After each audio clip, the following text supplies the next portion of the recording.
24 season opener, 8-year mentor Casey Moeller. Casey, this never gets old. Little rush tonight. Talk about the opener and what it means to Liberty Center football, what it means to you. Well, I think, the opening game is always really exciting. It seems like you've waited a long time for this once the season's ended, but it comes quick, and it's here now, and I think there's a lot of excited people here tonight. Talk about, your two-a-days, your camps all summer. You guys really rode a lot of momentum in that state championship game, and had we been completely healthy, that may have been a little bit different outcome. But talk about the standard coming off of 23. You never want to look back, but you kind of want to build on what you accomplished. Talk about the 24 team and what you're going to use that 23 season like this year. Well, you're exactly right. We kind of set a new standard with last year's senior class, and we want to build on that. And that's always the message that, our standard is best. And last year's seniors kind of build off the class before them, and we're hoping that that's the new standard, and we want to exceed that as best we can. And you got to constantly remind them of what that standard is, because when it's hot, it's humid, you're tired. It's easy to take a play off here and there, but those last two classes we've had never did that, and so that's what we're looking for, and we're going to find out tonight, whether or not we're at that standard or not. Hard to replace all-time players like Landon Bachman, Seth DeVar, Colton, Landon Cruz, these kind of players, Trenton Cruz. How do you do that with this mix of players? It's a good-looking group. We've seen them in the scrimmage season, but those are all Ohio, heritage players in the program. How do you retool to overcome the loss of some of those players? Well, it's a different team. We're hoping our numbers being as good as they are, that it's not one person that's going to replace them. It might be a group of guys. And then you're hoping for your guys that played last year are better this year than they were last year, and then that your new guys can be as good as those guys were last year. So it kind of, rolls downhill a little bit, and you're hoping you get improvement from everybody, and then you can get to that standard. But you don't replace some of those guys. But you're hoping that those guys are striving to get to that level, and that's what the standard is all about. Talk about your preseason, only 2 scrimmages. I think 11 two-a-days, acclimation days, plus or minus a day or 2 here. A little shaky. I thought tonight's Tinora team looks a little bit like what Defiance showed you, very athletic quarterback, a spread type thing. Talk about your preseason, your scrimmage season, and what you got out of that this year. Well, the off season has changed a little bit in the last few years, and so we kind of have something we like with our schedule. But with a group this big with 70-plus kids, getting everybody reps is a challenge, but that's what was great about the scrimmages is we didn't give one group of guys a bunch of reps. We got a lot of guys a little bit of reps and trying to fit the pieces together, and you saw some struggles at times with different pieces we had out there, and we're hoping we get that cleaned up. Talk a little bit about the depth. I mean, the last couple seasons, you're 70-plus players. You can almost look like a load management kind of deal where, you don't take anything for granted, but you've got a lot of players in those 2 and 3 deeps to keep guys like Waylon Rents healthy. You've got CeeLo trying to get back at center. You've done a good job of mixing and matching the offensive line. How do you want to manage snaps and fatigue and wear and tear on those kids? I think last year really cost us down the stretch. Talk about how you're going to do that this year. Well, we have a lot of depth at certain positions, sure. And so you look at our defensive line, there's going to be a lot of guys in and out of there tonight. At linebacker, we have some depth. We can get guys a break there. But then there's certain positions we don't have as much depth, and that's going to be a little harder. So we're managing when do we get a guy off the field. Is it going to be offense or defense? Where do we have more depth? When do we do it? We're looking at this series versus this series. So those are all factors. We kind of have a plan in mind. Kind of what's going on during the game can dictate that as well. But it's definitely something you want to do. And then early in the season, not tonight so much, but when you get hot, humid weather, right, that's another factor. We want to keep rotating guys just to keep them fresh. So that's kind of where we're at. We'll get a lot of guys in and out tonight and see, as long as you're producing, you're going to be able to, get a chance to play. Last year, this time, we struggled the first half against Tinora. Obviously, we get to a state championship game, really improved throughout the season, but this Tinora game, it's a good program. It's a program that's got a lot of culture to it. Of course, Kenny Krause has been gone. This is the second year for this new head coach coming from Kenny. They were more physical back then. They're a little bit more athletic, more spread. Talk about Tinora tonight. What your expectations are about the matchup? Well, they're a little bit more spread offensively, but they're still extremely physical on defense. They really fly to the ball well. So, you go back and look at last year, we struggled early in the first half. But every year, week one, it looks like you're running in quicksand. And that's something we talked about, that we want to make sure we get out to a fast start, that we're fresh and we're fast. But, sometimes it just takes a little bit of time to work the kinks out. It's kind of like taking the training wheels off the bike. You've got guys out on the field that haven't been out there without a coach telling them what to do and giving them reminders before the snap. So sometimes it's a little bit baptism by fire. But hopefully we've kind of had a learning curve where we can get past that. And, being at home hopefully will give us a little bit of a quick start. A lot of fans talking about quarterback. Obviously, every year that's a hot topic. NFL, collegiately, it's a hot topic. Again, you got two very capable guys. Talk about the quarterback battle, some of your early season expectations, how you might rotate that. What will that look like to the fans tonight? Well, to be honest, I'm kind of leaving that up to Coach Riggy. He's the quarterbacks guy. But both of them have certain skill sets that we want to make sure we accentuate. So we'll kind of wait and see what happens. Will they both play? Yeah, probably. Who's going to be the first one out there? You're going to have to wait and see on that one. But, we're very confident in either one of them, and that's a great luxury to have. Well, the Rogers and Northview scrimmage, you saw both do good things, so I know you're Right. pretty pleased with their progression. 2024 season coming off a phenomenal run last year. Nothing more important than the game in front of us. You always talk about that. We're not looking ahead. We're focused on Tinora. We wish you a lot of luck in the season, Coach. Looking for a W tonight. Thanks a lot.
What do you got me on?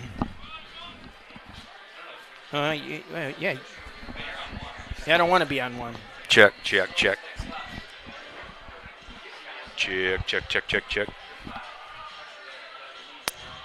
Yep, put me on the back end, so. Okay, Jigs, you good? Yep. Okay. Good there. I got Jigs. Okay, Scott, you should be better. I'm better, yeah. Spike, I need you on a headset. But we are not on TV, so. That's correct. That's good. That's correct.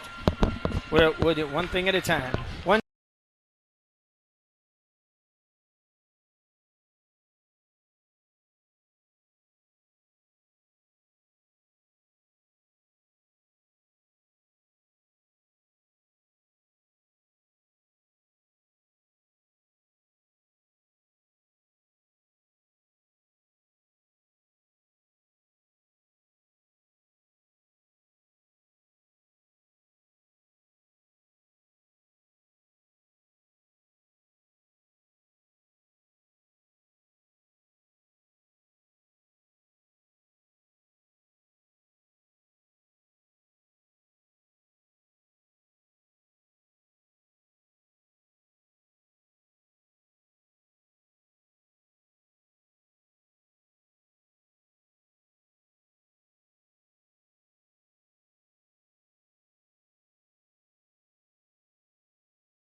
Two, one.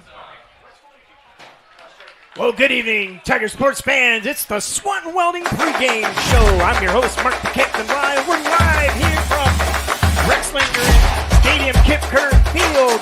It's the Tinora Rams come to town to take on our Liberty Center Tigers. On the call tonight, Mr. Spike Whitman, Jigs Babcock, and Scott Barrett. Guys, you gotta love opening night.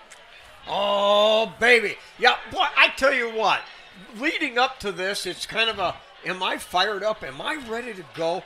But I'll tell you what, this week watching practice, feeling the crunches, I mean, not literally, but the pounding and the camaraderie and the coaching and the complaining by the coaches, jabbing these guys verbally, bringing out more. I mean, yes, this is Tiger football. It's late August. It's time to get it on. Let's talk a little bit about Spike. I mean, obviously, you love going to practice and you like watching the kids hit and the coaches coach. And you're meandering around all the time. You've been doing it for 30, 40 years, going to practices. When you see this team, and we'll contrast with Brian in a minute about the 23 team, what do you like about this 24 team that you see at practice versus last year's team? What makes it different? What do you like about it? Well, I don't want to get into last year's team too much because this team has to establish their own identity. But the things that I liked this year, the intangibles were there. Helping guys up, support from all the players. Hey, nice play, good grab. Oh man, what a hit. You know, all those things. And it was the deep set stuff. And then watching the coaches interact with the players. There is hardcore love. It might not always sound like love, but buddy, I'll tell you what. I think that's what makes Liberty Center football the most unique program in the state of Ohio, bar none. I don't care how good or how much success a lot of teams have had.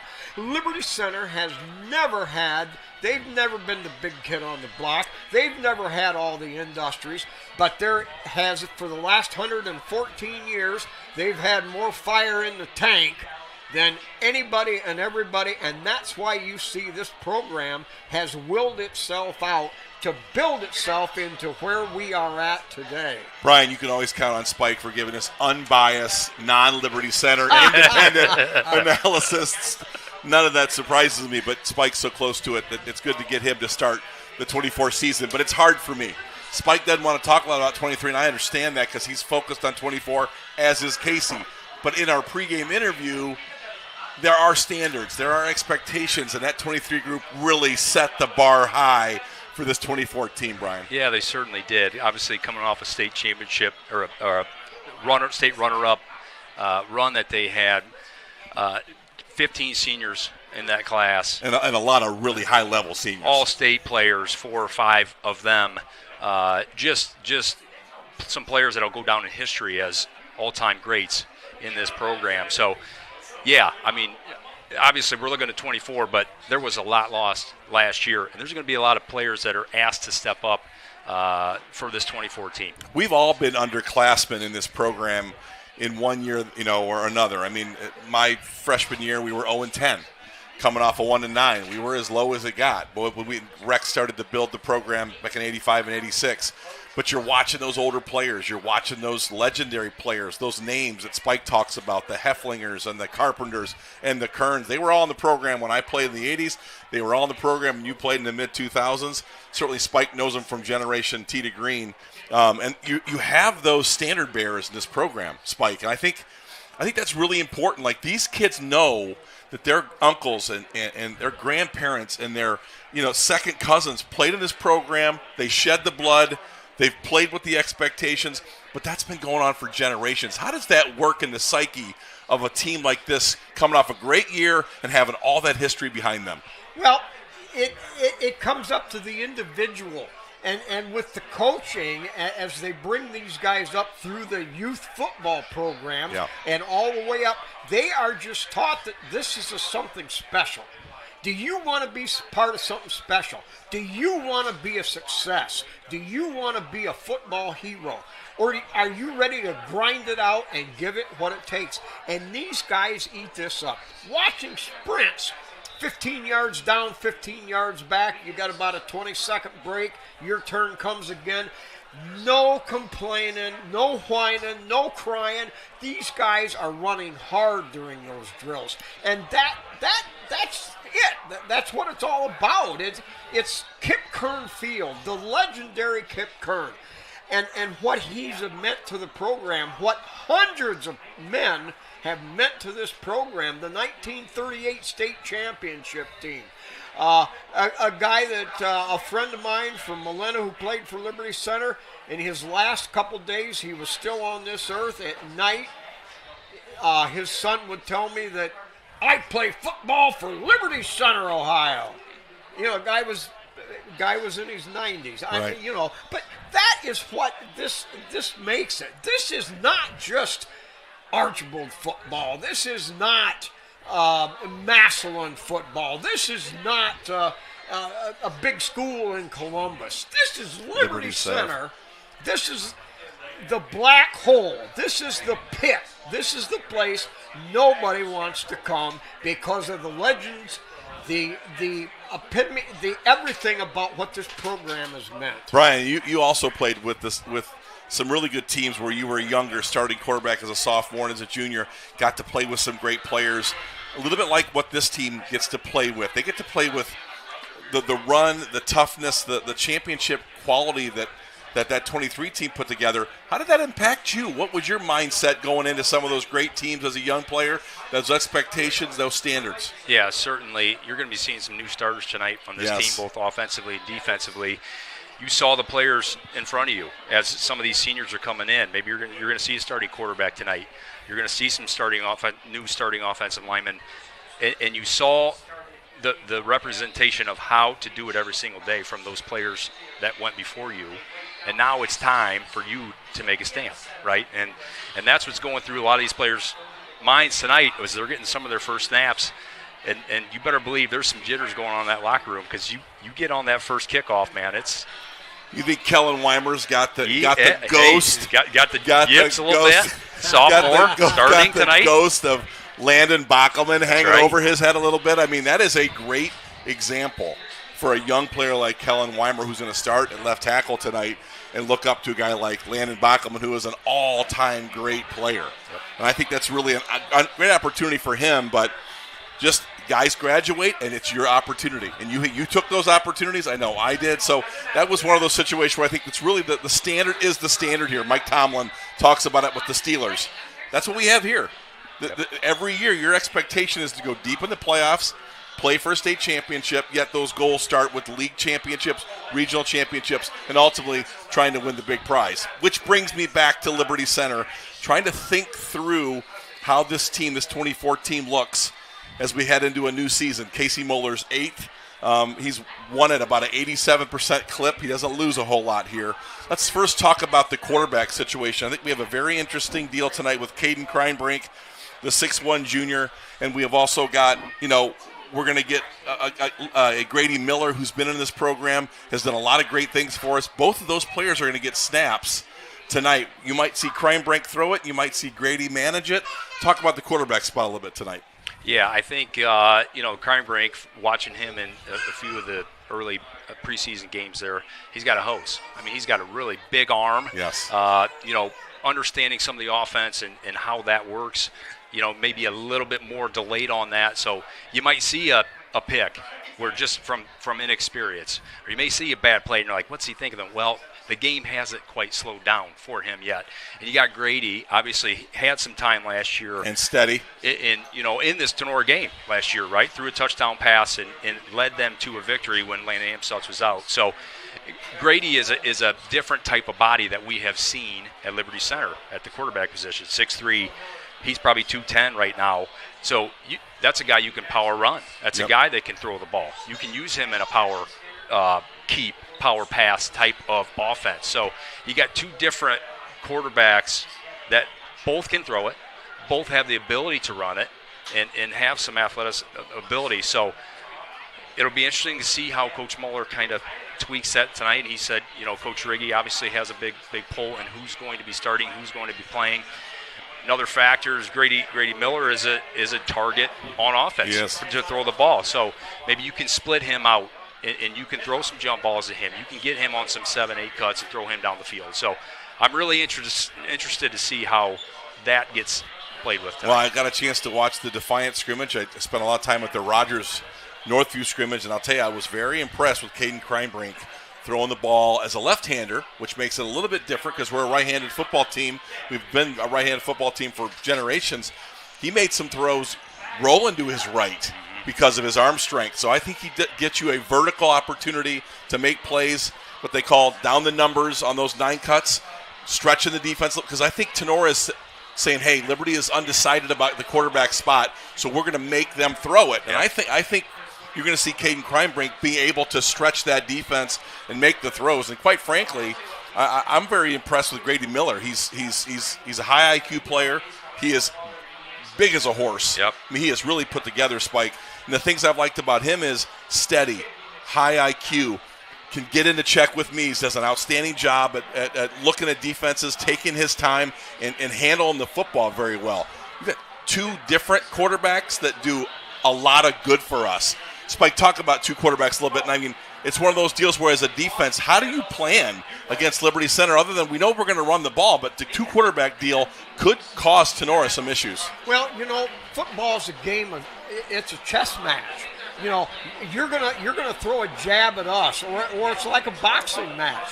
And then you're going to try to block it. You're going to parry back with something else. And so it's a battle of back and forth, trying to read what they're going to do. And I think it's going to be trying to feel each other out, like you said. And it's just simple a matter of what's going to work. I like the fact that Liberty Center's football program forever and a day has been cemented in on execution, perfection. We're going to run it. We're going to run it. We're going to run it, a la Woody Hayes. Right. You have to figure out a way to stop it. You have to be better than us at the line of scrimmage. So that's the advantage Liberty Center has all the time. Pound it, pound it, pound it. But when the time is right, We'll see the wing reverse. We'll see that slip out, that dump pass Power to the pass, outside, yeah. or that tight end over the middle stuff. And all of a sudden, you're getting single or less coverage. And that's where it keeps them guessing, and that's what I think it's all about. Anytime that you can commit the defense 8-9 within 12 yards of the ball, your running game becomes explosive. You're talking about explosive plays, Brian, and we've got a quarterback situation which I think is very interesting and it benefits us. Let's talk about our offensive weapons. You know, you look at our roster, and again, you're trying to mix and match in the running back position, but Waylon Rents is a horse at 6'2", 215 pounds. We saw him last year against Coldwater when Colton and Trenton were working through injuries. He was outstanding before his injury. Yep. Thomas Moeller, extremely high IQ, coach's kid. He's a lot like Colton Cruz was last year. Reads blocks well, great cutter. And then you have probably the net quickest, fastest, most physical player in Garrison Cruz that's going to give you snaps at halfback, going to give you snaps at wing. Talk about those guys, and then you got Cam Colley on the perimeter. And you've got a Xander Zeider, who's a great blocker but also capable. There's a lot of offensive weapons here. Yes, there is. And, you know, Waylon Rents, I think you're going to see a just dominant performer on both sides of the ball from him all season long.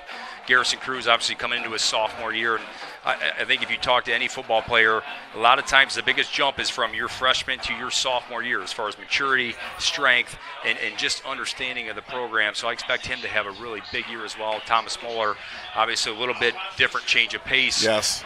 Good reader of blocks, and he's going to be also very good out of the backfield, very capable pass catcher. And then you got Cam Colley. You know, we didn't see him much last year on the offensive More side of the ball. special teams, explosive special plays. teams and interceptions for touchdowns. So he is very capable of making a cut and taking one to the house. So it'd be really nice to see him get involved in the offense. And then we talked about Grady Miller a little bit as well, potentially get on the outside and be able to throw some vertical routes to him. So I think this offense is very capable. I do too.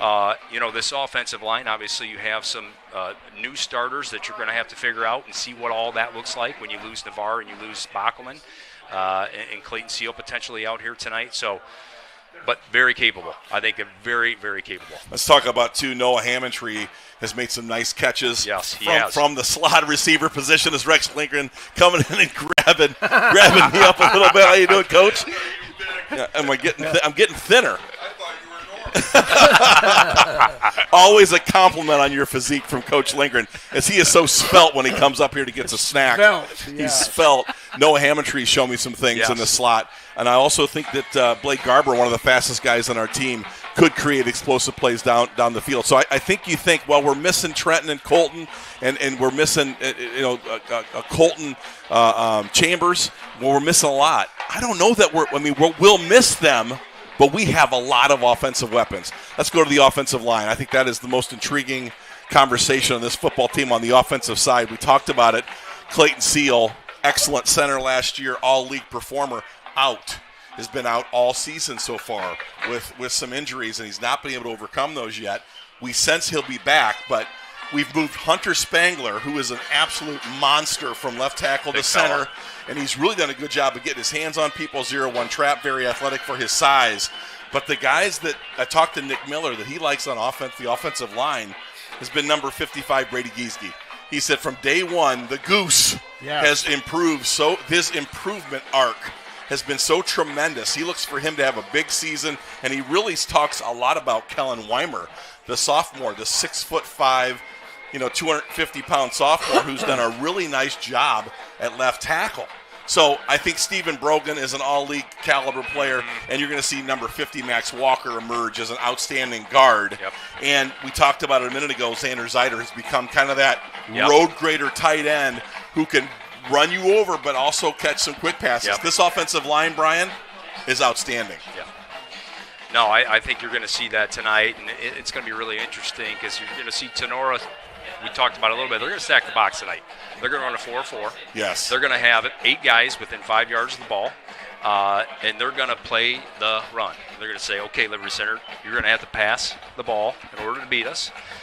With that, with a 4-4, if you get your blocks, and you get a make a one cut, big plays. You can be off to the race as well because you got one safety and to that's beat. the thing. You may run 4 plays for 6 yards on the ground, but the 5th or the 6th play, boom, 30 yards or more. You know, that's what's the beauty about the running game for Liberty. And I'll also say, as we wrap up the offensive line, I think it's a strength of this football team, but we also got an outstanding coach in Nick Miller. You know, and there's other guys that contribute in there all the time, but I think Nick Miller is a force as an offensive line coach. Yep. And you've been to practice. I mean, he is. It's not just the pounding of the pads. It's a lot of IQ, intellectuality, adjustments, where to go, what to block when there's things shifting in front of them. This offensive line is not only really good man on man, but they're really good using their head and seeing opportunities down the field. You know, let me comment on the offensive line and Coach Nick Miller. He's a very special person, very special coach. He has a way of getting into those players, maybe even more so than Casey. And they love him. And he'll push them down. He'll rub their face in the dirt, you know, not literally, but then he pulls them up, and all of a sudden those guys are walking with a swagger, and they're ready to kick tail. And he just brings this out of them. And you're right, they love him. They do. And technique, there is no better man when it comes to the inside, all the different nuances of the pass rush and the pass blocking. Right. I mean, this guy is read his book type of guy. Well, he's become a student of the game. He enjoys, I think, the technical parts, and his players enjoy that. It's not just the sheer power of moving the body, but it's the proper place where to hit them. It's a great job reading pre-snap kind of exchanges in the offensive and defensive lines. He's got those guys thinking, what's next? He's not thinking just what's now, it's what's next. Nick Miller, a special coach. Go to the defensive line. Nick coaches that as well. Of course, he has lots of help with Todd Spangler, and a lot of different guys contribute, but that defensive line returns number 33, Xander Zeider, who was an all-league performer. I think a little bit of a surprise last year. He is a dominant player. I really like Hunter Spangler. I think Hunter Spangler is going to emerge as a run-stopper athlete, big, strong kid that can really punch and hold his blocker and not give any ground. This defensive line, Brian, I think is a strength, even though Landon Bockelman is not here, Seth Navarre is gone. We think they're gone, so, oh my gosh, what's next? But this defensive line is pretty good. Yeah, they're going to be really deep. I think there's going to be a rotation of 5 or 6 different players. Really interested to see how they use Xander this year. Last year, I think you saw him more on the inside because you had Bockelman, you had Navarre on the outside, Xander wreaking havoc on the inside. I think they'll probably move him around a little bit. Move him to outside and let him rush, be a rusher from multiple positions on the defensive line. Hunter Spangler showed a lot late last year coming on in his ability to rotate. Logan Cifuentes, I think you're going to see him a lot. Yes. I think you're going to see Caden Kern as well. Caden Kern. He's a guy that's emerged and has started a lot of these snaps in the preseason and has done a very good job as a run stuffer. He's long, rushes the passer well. That's a guy that was just kind of working his way through the program. He's a senior now, and I think he's an impact player. Yeah, he's ready to make an impact, and you've seen that in the preseason so far from him. All right, I didn't want to interrupt our national anthem. We're not there yet. Let's talk about probably the strength of this defense, Brian. It's our linebackers. Waylon Rentz is, you can argue the top defender in Division V at the linebacker position. Then you've got Garrison Cruz, who you saw last year as a freshman make some extraordinary plays late in the season. I mean, we're talking explosive plays for loss, turnovers. He made some of those plays. And then I think Stephen Brogan, who's just an outstanding player. Yep. And that position has depth. They go 7 deep there. Yep. You've got Layback, who will come off the bench. You've got, I think, again, Max Walker, who is an outstanding player there. Number 18 has been a great-looking sophomore, Jackson Lonizak. Yes. At his size, the way he runs, he's great in pass coverage. He's probably one of the top athletes on the team. Baxter Barrett has really emerged and done some really good things. So I've been very impressed with this linebacker group and the things that they've done. Yeah, I think obviously anchored there by Waylon Rentz, what a year he had last year. You've got a guy in the middle like that to be able to call your defense, help those other linebackers come on. And then Stephen Brogan, just he's everywhere, follows the ball. And then, as we talk, Garrison Cruz, the speed that he has, his ability to pursue it's going to be a great core. Well, and they're going to rotate as well. Last year, late in games, Brian, and you remember the spike. I mean, Garrison Cruz got so comfortable with his reads, he exploded to the point of attacking. A lot of negative plays last year, created some turnovers. He's going to be an outstanding player. We're going to take a quick break and get the national anthem in here. As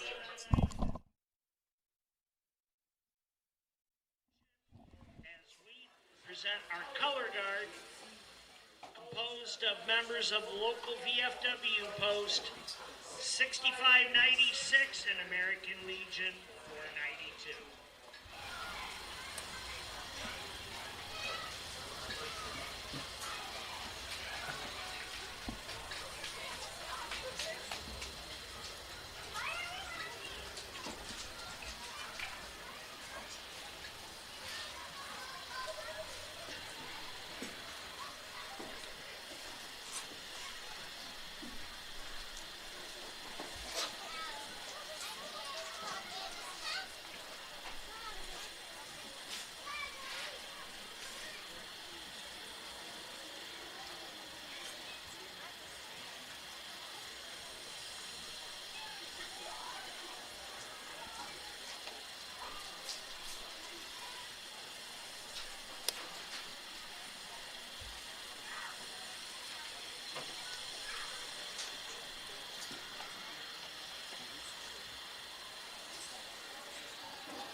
We live in a country with freedoms like no other.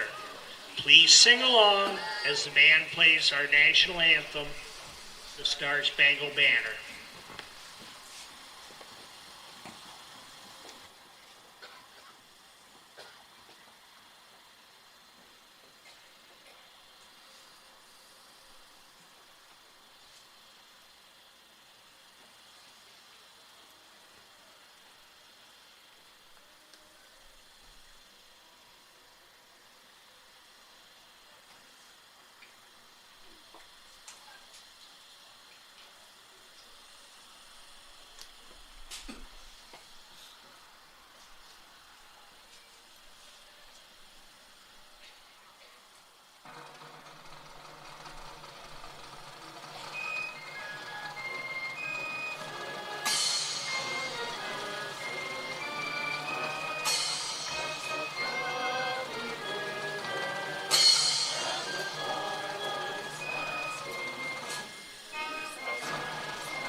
across the field. It's a great tradition. It takes a little time, but it's outstanding to watch. Yeah, first home game of the year. It just really sets the tone. It does. I mean, God bless America. God bless sports. God bless Liberty Center High School football. I love it. And here's my favorite part. The team coming out of the locker room. Out the field. Here they go. The swashbuckling men in black. The Liberty Center Tiger football team. Brian, I wanted to wrap up our pregame about the 2014 with their defensive backs and snipers. I want to talk about Cam Colley a little bit, an explosive player last year, one of the best defenders in this league. And I also we've got a couple guys in those sniper positions I think that will generate a lot of potential turnovers. One is Blake Garber. I'm excited to watch him. Yep. And I think Jackson Bartels, finally as a senior, is healthy, really starts to anchor that defense as a senior. And then in your rover position will be Thomas Moeller. That's a really good defensive backfield, good slot coverage guys, and really smart to round out our defense. Yeah, absolutely. You get your two corners back. I've got a question. Sorry, Jinx, but the sniper, he's not just a linebacker. He's just not a cornerback. But doesn't this guy, that position, supposed to have the ability to be a linebacker tough, but a defensive back Also blitzes at Blitz, times. He's got to be the most, I think, versatile defender on the field, and we've got a really good back seven with linebackers and defensive backs. Yeah, Brian. absolutely. I think it's I don't know that I call it the strength of this defense, but it's going to be very solid, and it's going to be very tough, I think, for Tinora tonight to be able to dial anything up deep. I think that's going to be – Tinora's going to focus on a short passing game. I don't know how much time that Graziani's going to have to throw the ball tonight, so look for him to get the ball out quick against this defense and to be creative with his legs because he is very explosive. Well, I think that's Tinora tonight, Spike, is their quarterback. 80% of their offense running, throwing, keeps, touchdowns. He has been Dominic Graziani, a senior. Last year did a nice job against us early. He is a scrambler. He's hard to keep in the pocket. Liberty Center defensively is going to have to be very disciplined in their rush lanes because he is as athletic as we're going to see all year. And Liberty struggled a little bit in that defiant scrimmage against a very athletic quarterback. I think Tinora brings a lot of very interesting things, to the table tonight, but the quarterback tonight is the focus for them. And I think defensively, I think Liberty Center has the advantage, Spike, but I think Tinora has been very good in the trenches consistently. And this is Eric Becker's second year. He played in this program, was a power play under Kenny Krause. So Tinora is a great opening night for us, Spike. Okay, Ian Rosebrock will handle the kickoff chores. Max Walker a little banged up. But Tinora did win the toss, Spike. Yeah. Okay, here it is. High end over end kick. That's going to come down at the 7-yard line down in the corner. Tries to return up the sideline, and he'll be slammed down there just across the 20-yard line. Yeah, Baxter Barrett gets down there effectively, but head down, ring around the posy, got to break down and make that tackle. Looks like Garber and Isaac Orth tackle there. All right, let's cover this Liberty Center defense quickly. At nose guard will be Brady Giesecke. At the two tackles will be Hunter Spangler, Xander Zeider. The linebackers, Cruz, Waylon Wrench, Steve Brogan. Your snipers who we've talked about, Blake Garber and Jackson Bartels. Corner, Cam Colley, Grady Miller, and deep safety, Moeller. All right, set to go here. Out of the gun, 4 wideouts. Dropping back, looks, throws the home run ball, man for man out there, and incomplete blanket coverage out there from Colley. Great job by Cam there. Get on top of the receiver, get that hand on the hip, stay on top of it. He ran the route for him. Great job, Cam Colley. Little preview, Spike, of what Tinora wants to do. Went deep, 9-cut, first play. They think they are advantaged in the passing game. All right, now we'll see what kind of a formation. They come out now with a little more traditional white out to either side. Full backfield. Quarterback out of the gun, handoff to the third back. Not much running room there, maybe a couple yards over that right side. And that'll bring up third down. Interesting formation there. If you watched some of their preseason games there, they really didn't focus on running it. It was the 4 or 5 wide. You didn't see the 3 backfield like that. So little wrinkle so far there early. See if Tinora can get established in the ground. All right, probable passing down, 3rd down and 8.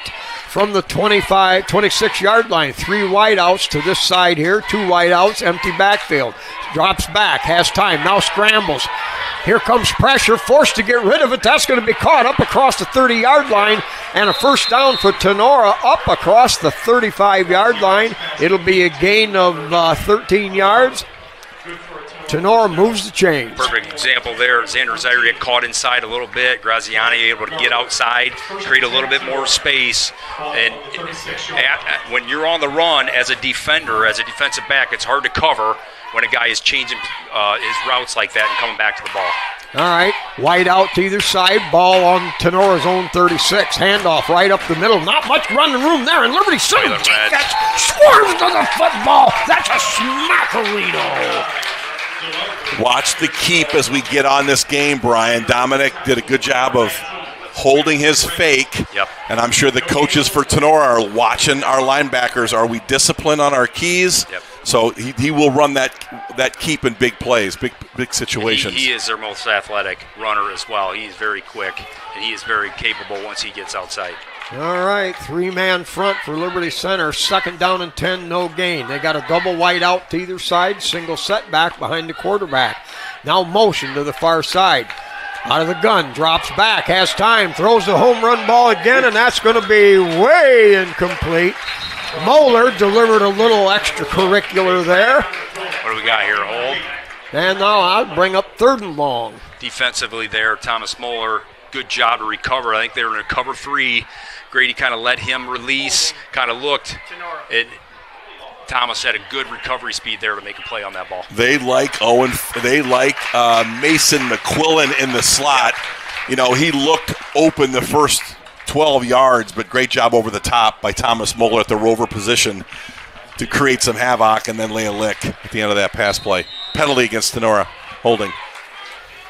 Moves the ball back a little bit. Kyler Kern now in there for pass rush with 2nd and long. Back to throw. Has time. Scrambles to the right.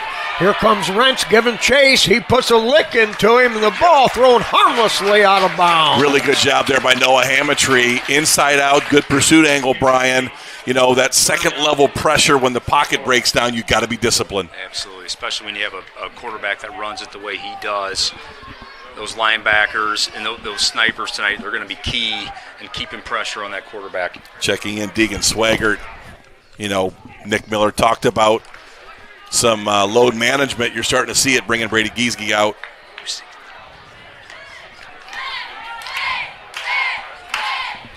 All right, 3rd down now and 20 yards to go.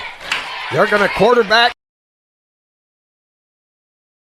Deeper around this side, not much running room there. Hit hard, knocked down, and slammed to the turf. Yeah, it's a good job by the second wave, Brian. But that first wave, Graziani, slippery and greasy. It's a problem to keep him kind of posted up and in a box. Yeah, and Tinora, man, you run a quarterback like him. You know, he's not that big of a kid. You wonder how much they're going to look to run him tonight. Just he is a key to that offense. Good point, man. Tiggs. If he goes down, it's.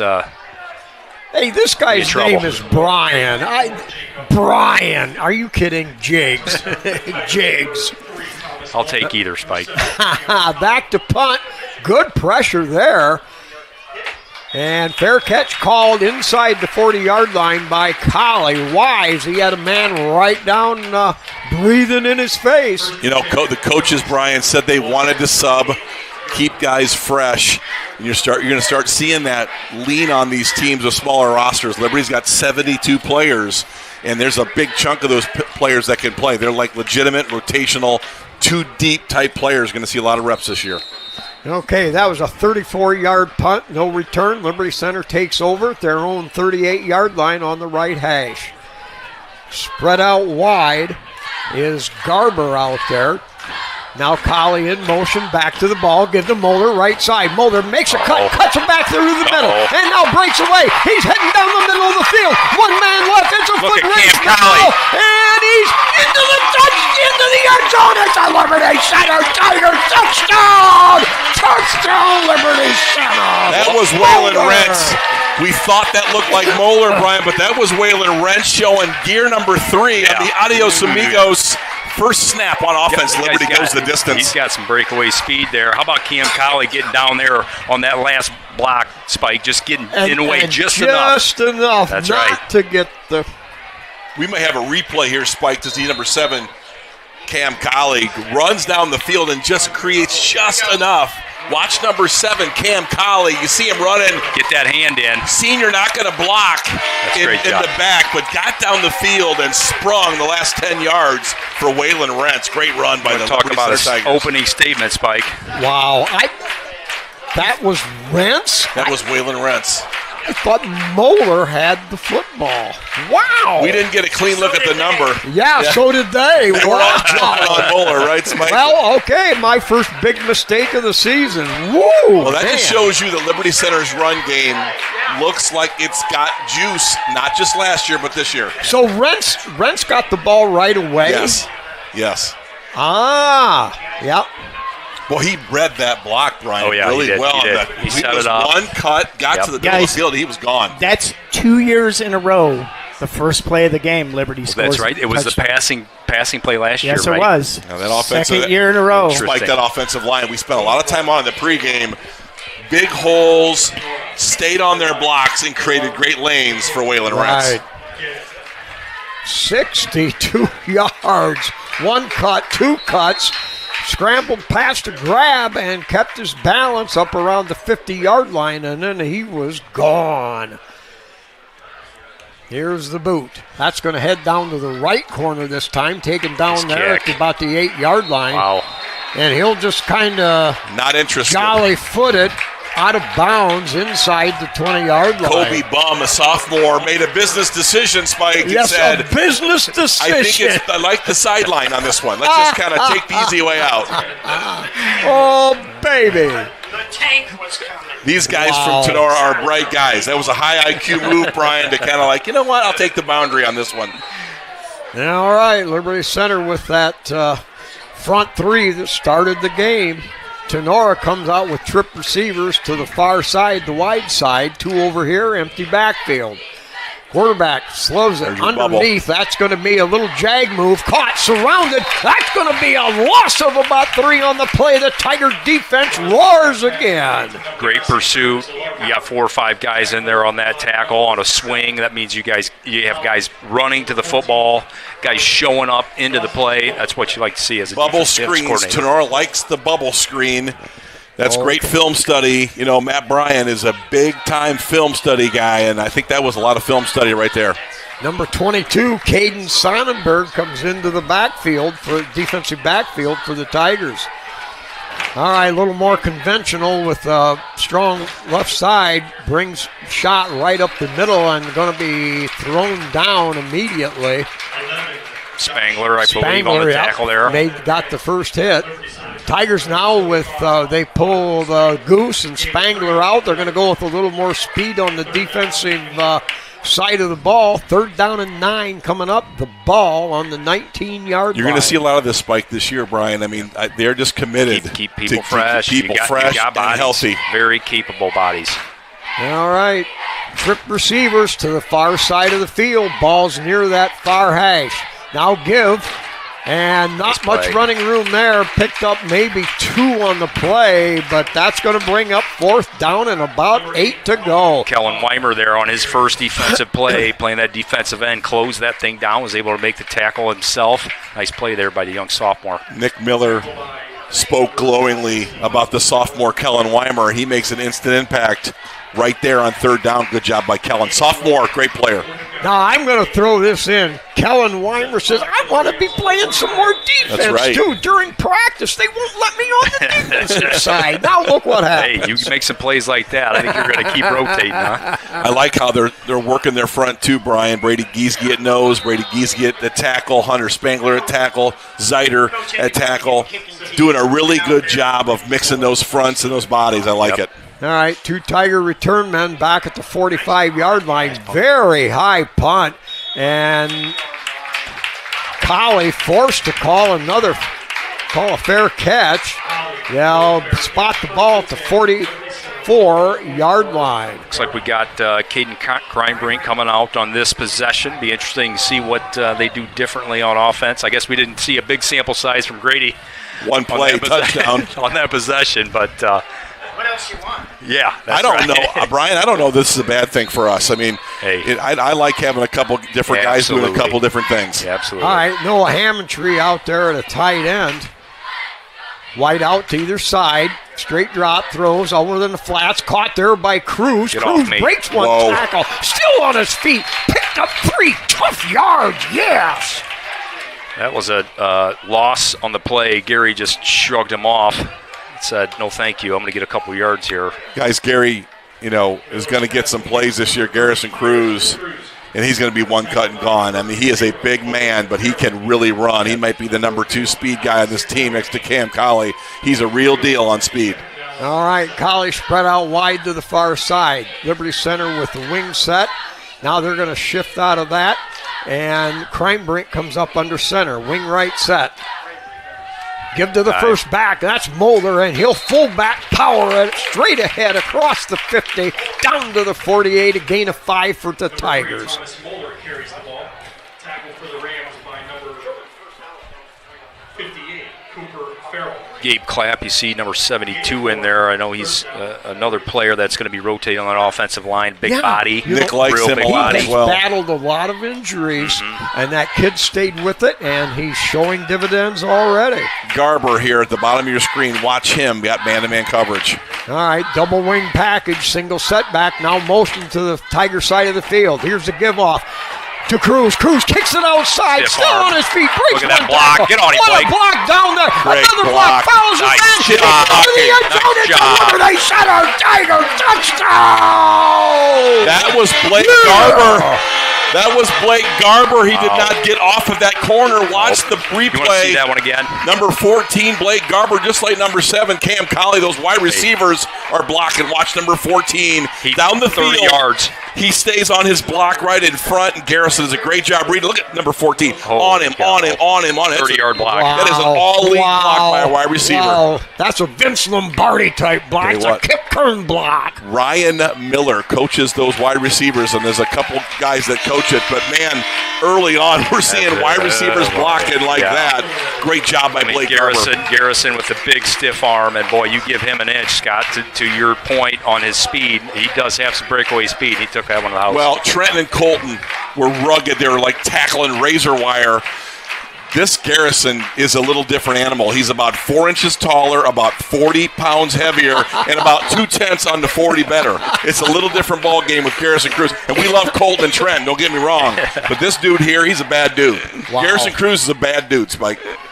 Crimebrink on the hold that time, and of course it was Ian Rosebrook knocking his second straight extra point through. Who is the long snapper? I didn't pick that up. Ethan Gray has been the long snapper, but he's been Probably banged up. Max Walker, maybe? I think Max is was Max Walker snapping on the because punts Ethan last year I believe. started to move into that spot, but he's been banged up. But gosh, I tell you, that blocking by the wide receivers. That's so impressive. Those are touchdown blocks. That's Those are absolutely. touchdown blocks. Absolutely. All right, Caden Sonnenberg, the wide guy over here on the other side, Garber, and here's the boot.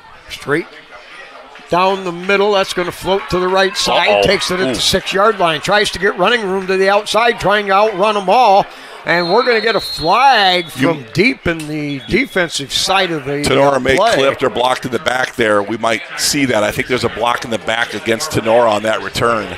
Anytime the receiver catches the ball in one hash and runs to the other, those blockers struggle to stay in front. I think you may have seen that. Will Fitzenreiter did a good job to string that out. Blake Garber, I believe, Garber as well. And so, you guys were right. That penalty will walk Tinora back a few more. Not great field position here early, Spike. Down 14-0. Tinora looking for some answers here in the first quarter. Tinora got the ball first, got a first down, and we kind of thought, uh-oh, and boy, since then. Kyler Kern in this game. I called him Caden earlier. It's Kyler. Caught out there and hit and shoved out of bounds. Good, hard, tough hit by Collie, I believe. Yep. Something to watch here, too, on these corners. You know, this quick passing game. These guys start timing some of these routes up. Route jump. And you might see one here tonight, Spike. And is this your true personality? You're a thief in the night? You joker, hey, you. I like some interceptions, especially when they're going to the house. So, Jigs, you like to hit people. You like to hit people more than to intercept the ball, brother. All right, now empty backfield, 5 wideouts, low snap, scoops it up, has time, looks upfield, now scrambles, tries to cut to the outside. He's going to pick up some running room, and he'll go out of bounds, picking up about 8 yards, and Tinora Ram first down across the 25. That just shows you right there that he is very capable if that pocket does break down. And if you're not in your lanes and keeping him in tight, he has the ability to get outside and do some damage. Number 18, Jackson Lonizak, playing some Will and some Sam tonight. I mean, he's got a great package of height and speed, 6'1", 190. He can jump. I know that Eric Weimer does a great job with linebackers, likes Lonizak a lot. All right.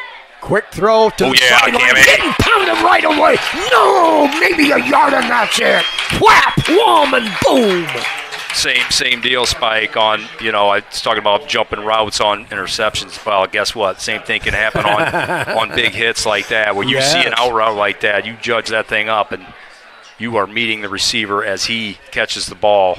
Nice play there by Cam Collie to be able to read that one. Do you suppose he had drool running down his mouth? Oh, yeah, he saw that one coming. All right, 2nd down and 8. Ball sits at the 27-yard line. 5 wideouts, back to throw. Nothing there. He's going to have to scramble. Here comes pursuit. Brogan. Graziani did get to the ground, but, man, that was close. Tough for Stevie to hold that's off. A tough call. Brogan did not smash him. Right. That may have been Logan Cifuentes. Oh, maybe. Yeah, I don't think he even meant to hit him. He just kind of was there and could not stop his momentum. Big penalty against Liberty. Nothing malicious there, but certainly understand the flag. That's a bang play. I think that was Logan Cifuentes that hit him, I think. Yeah. He's a mean dude, too, believe me. He's a big kid. He loves the hitting out there in practice. He just eats all that stuff up. Wow. All right, so Tinora with a 1st and 10 at their own 47. They come out with the empty backfield again, 3 wides to the Tiger side. Looks over there, now tries to throw underneath. There he is. Picked off! There's that man. Overthrew it, and right there at the 43-yard line, INT. Oh, boy, he's starting early again. Cam Collie again. How many did that guy have last year? Baby. 4 or 5, I think. We're going to replay it here. I mean, Cam just exploded on this ball. Watch him jump this ball in the air, and he just goes and cuts it right off. Oh. Boom. Came off his receiver. Yes, he did. Man, good read. Cam Collie, underrated defender, and had a great first half last year. That's just a guy that understands it and sees the ball and is just always around the ball. All right, Grady Miller now back in at quarterback. Zyder comes out, so the Tigers go with now more of a wide formation with a single setback, wing left. Here's the fake. They throw it over the middle. It's caught. Wide open at the 45. Heading right down the middle of the field. He's at the 10. He's at the 5. It's a Liberty Center Tiger touchdown. Lonizak. 55 yards on that little across the middle dump from Miller, and it is another Tiger score. They like Jackson Lonizak. He's got size. He's slippery. He's got greasy hips. That guy's really athletic. Good set of hands. Saw his speed right there, too. Yeah, he did pull away after the catch. That just shows what this running game does to you. Lulls you to sleep. There's that tight end slipping out. Linebacker forgets him. Low snap. Touchdown. Good grab by Crimebrink. The hold is down, and the kick is up. It's good. I still didn't get the snapper. Young Lonizak there on his first touchdown, I think, probably of his career. Young sophomore on a Friday night. Pretty exciting for him. But he is a physical athlete. He spent some time with a toe early in camp, but he really impressed Eric Weimer at linebacker. But the offensive guys You know, I know that Ryan Miller likes him a great deal as well, and you see why. A great route. Ball was thrown in a challenging spot. It wasn't on the numbers. Good throw. But he collected it. He got a big set of hands on him, and then you saw some speed. I mean, that's a sophomore. Yes. Impressive. Yes, and the Tigers have looked good in practice. I mean, a hands team. Well, Boy, I what- had this big thing I was going to preach to all the Liberty fans. I said, now, we can't take for granted that this is Liberty football. We're going deep in the playoffs. This is one game at a time. And this is the first quarter, and the Tigers are up 21-0. And kind of relatively easy. What are we around, 6 plays? 6 or so. Maybe 6. 7 plays, 3 touchdowns. 7 or 8, It's been pretty easy so far. Yeah, 3 big plays, 68, 62, and 55. Wow. You know, Liberty's going to continue to get snaps for the 2 or 3 deeps as this lead expands. Oh, my, end over end. That's going to come down to the 1-yard Great line. kick. Tries to return, heading for this side. yeah, They said Hammond no Tree. way, and they nail him there. Wow, what a hit. What pursuit. What pop. Yes. Great job, Noah Hammondtree there on his pursuit. You know, Ian Rosebach's been putting them down about the 5 to 7 yard line, and that lets your guys get down there. Noah Hammondtree staying in his lane, making a nice tackle there. Yeah, good hang time. Yeah. Oh, Yep. yeah. Really helps coverage teams, but Noah Hammondtree showing me some things early on here. Yes. You know, tackling on special teams in the open field is a hard thing to do. Outstanding. Brought him to the ground with basically a no-yard gain. Well done. All right, so Tinora with their poorest field position. There's still 3 minutes left in the first period. They're on their own 10-yard line. Now they run a double wide out to either side, drops back, throws over the middle. That's going to be caught at the 15, and he'll pound his way forward up to the 20, tackled by Giesecke. Bartels. Bartels and Barrett in there. Yeah, 11-yard gain, so... It's a nice little secondary hit there. I'd like to see him stay underneath that drag route a little bit there, big fella. Yeah, learned by experience. Another sophomore in Baxter Barrett, though, He'll getting get his snaps. toes toasted a few times. He'll learn. All right, 1st and 10 now from their own 25. Give up the middle, and that got smashed up right away. Held up, wrapped up, pounded up, and short gain. Couple yards. Kellen Weimer. You know, we talked a little bit about these young guys playing, and a lot of these sophomores and even some of these juniors haven't had a lot of, you know, first-team type of reps. So this is all new for a lot of these players that are just seeing some Friday night action. And it takes some time.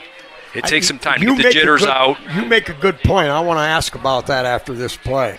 All right, now double wide out, either side, single setback.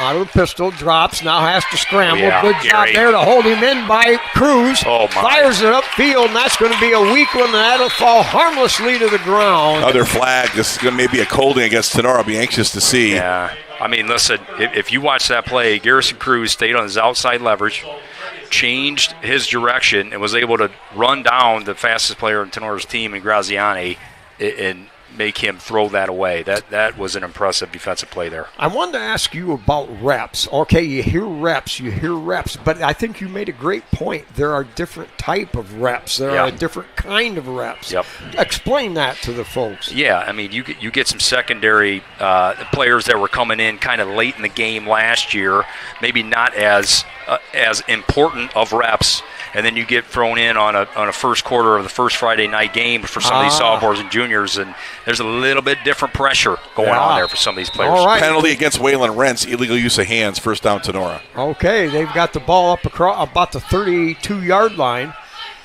Straight drop. Has not a lot of time. Here comes pressure from Barrett.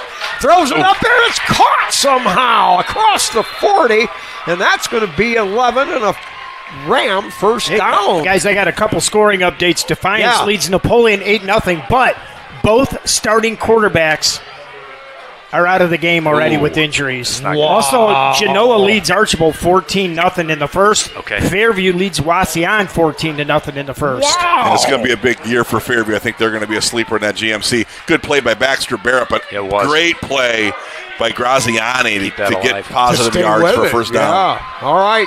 First and 10 at the 45 of the Rams. They look over here to the right. Nothing there. Tries to scramble. Get big pursuit from Zider and brought down on a great closure there by Baxter Barrett. Came from the secondary, came up, made the play, gave up only 2. Baxter playing will linebacker there, away from the tight end. Stayed real disciplined. That's something young players struggle with. Yeah. His discipline and their pursuit angle spike. That was really good by Baxter right there and made Wait the play. a minute. Time out. You're not a kind of a guy or a dad or a coach that would teach discipline, are you? No, our house is anti-discipline. Really good play though, and Graziani is such a weapon that you have got to take your time and stay disciplined, or he will make you look foolish. Yep. Okay, good job there. Now the referee's convening. Tackle eligible here, maybe, huh? Yeah. 59 seconds on the clock. Oh, 59 seconds, okay. Okay. Well, 59 seconds left in the first quarter. It's been all Liberty Center with 3 big plays from scrimmage, over 50 yards apiece. So, second down and 8. Ball at Tenora's 47. Drops back. Here's good pressure from Spangler. Rolls right. Has to dump it out there. That's caught. Baxter Barrett there to make the hit. Gain of 5 on the play. Tenora's got a little bit of a decent drive going here. Graziani obviously is creating a lot of that with his legs. A little bit extra time, a couple nice runs from him, and then a couple passes after some of those scrambles. Got to keep him in the pocket. I mean, Graziani on the run is probably better throwing the ball than he is in the pocket. Yeah. All right, Tenora's first time in the Liberty territory at the 49. Drop back. Stevie. Looks pressured from behind. Ball loose. Hits the deck. They may rule that one incomplete. Boy, that was tight, but the Liberty Center pass rush was all over him. Stephen Brogan just took that guard or tackle, whatever it was, and just said, no thank you. Man, oh man, that was a 3-step drop, and he was able to get to that Stephen ball. Brogan just pushing that pocket right up in Graziani's face. Yep. Stephen Brogan, another bad dude. Yeah, I mean, you know, Steve. Been a good player for a very long time in his Just program. a hustle guy, do anything you ask. He's a great kid. Steve Brogan smiles in practice, and I'll tell you what, if you look at that, that is nothing but sinister. Ew. All right, back in punt formation. Can we from see if the Kamey Tiger can't get one here? 49. Great pass rush there by people in front. Might have been a clip, but a great cut by Moeller. Back to the left side and up. It's going to be a penalty. Return of about 30, but yeah, we're going to have a Baxter clip. Barrett, mistake. He lined a guy up and got him in the back. They're going to call it on Baxter. Who nearly blocked that punt? Those are hard to That hold was off on. ended in a 0. I couldn't get his number. Was that Walker? It might have been, I don't know, it might have been Cal Weimer. He's been pretty close on a few of those. Weimer. I bet it was Weimer. Yeah, he showed some good explosive speed on that play.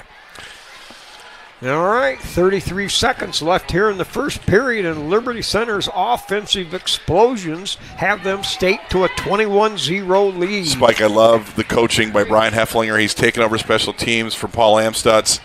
Baxter Barrett, big mistake. A lot of coaching to young players. Brian Hefflinger doing a really good job with his special teams guys.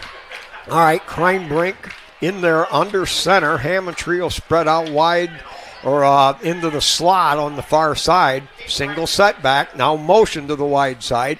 Give up the middle. Breaking through one. Pounding forward.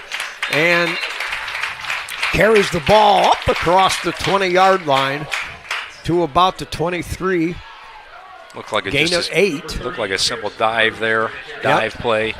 Casey may let the clock run here. Yeah. Again, you're going to see a lot of this, Spike, a lot of load management, a lot of rotation, a lot of depth usage. He's just going to keep these kids healthy. We're seeing it already. We've had at least a dozen other guys onto the field and making good contributions.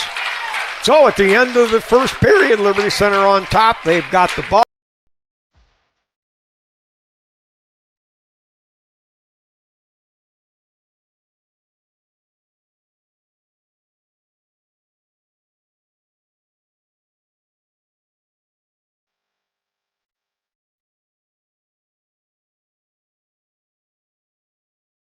Lab and the Gerald Grain Centers. And guys, these make these broadcasts possible for you when you get a chance.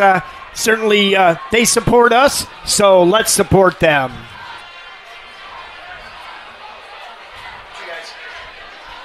All right. Hey, down in the corner, we've got Kent's Corner, down there where Kent always sat watching the games.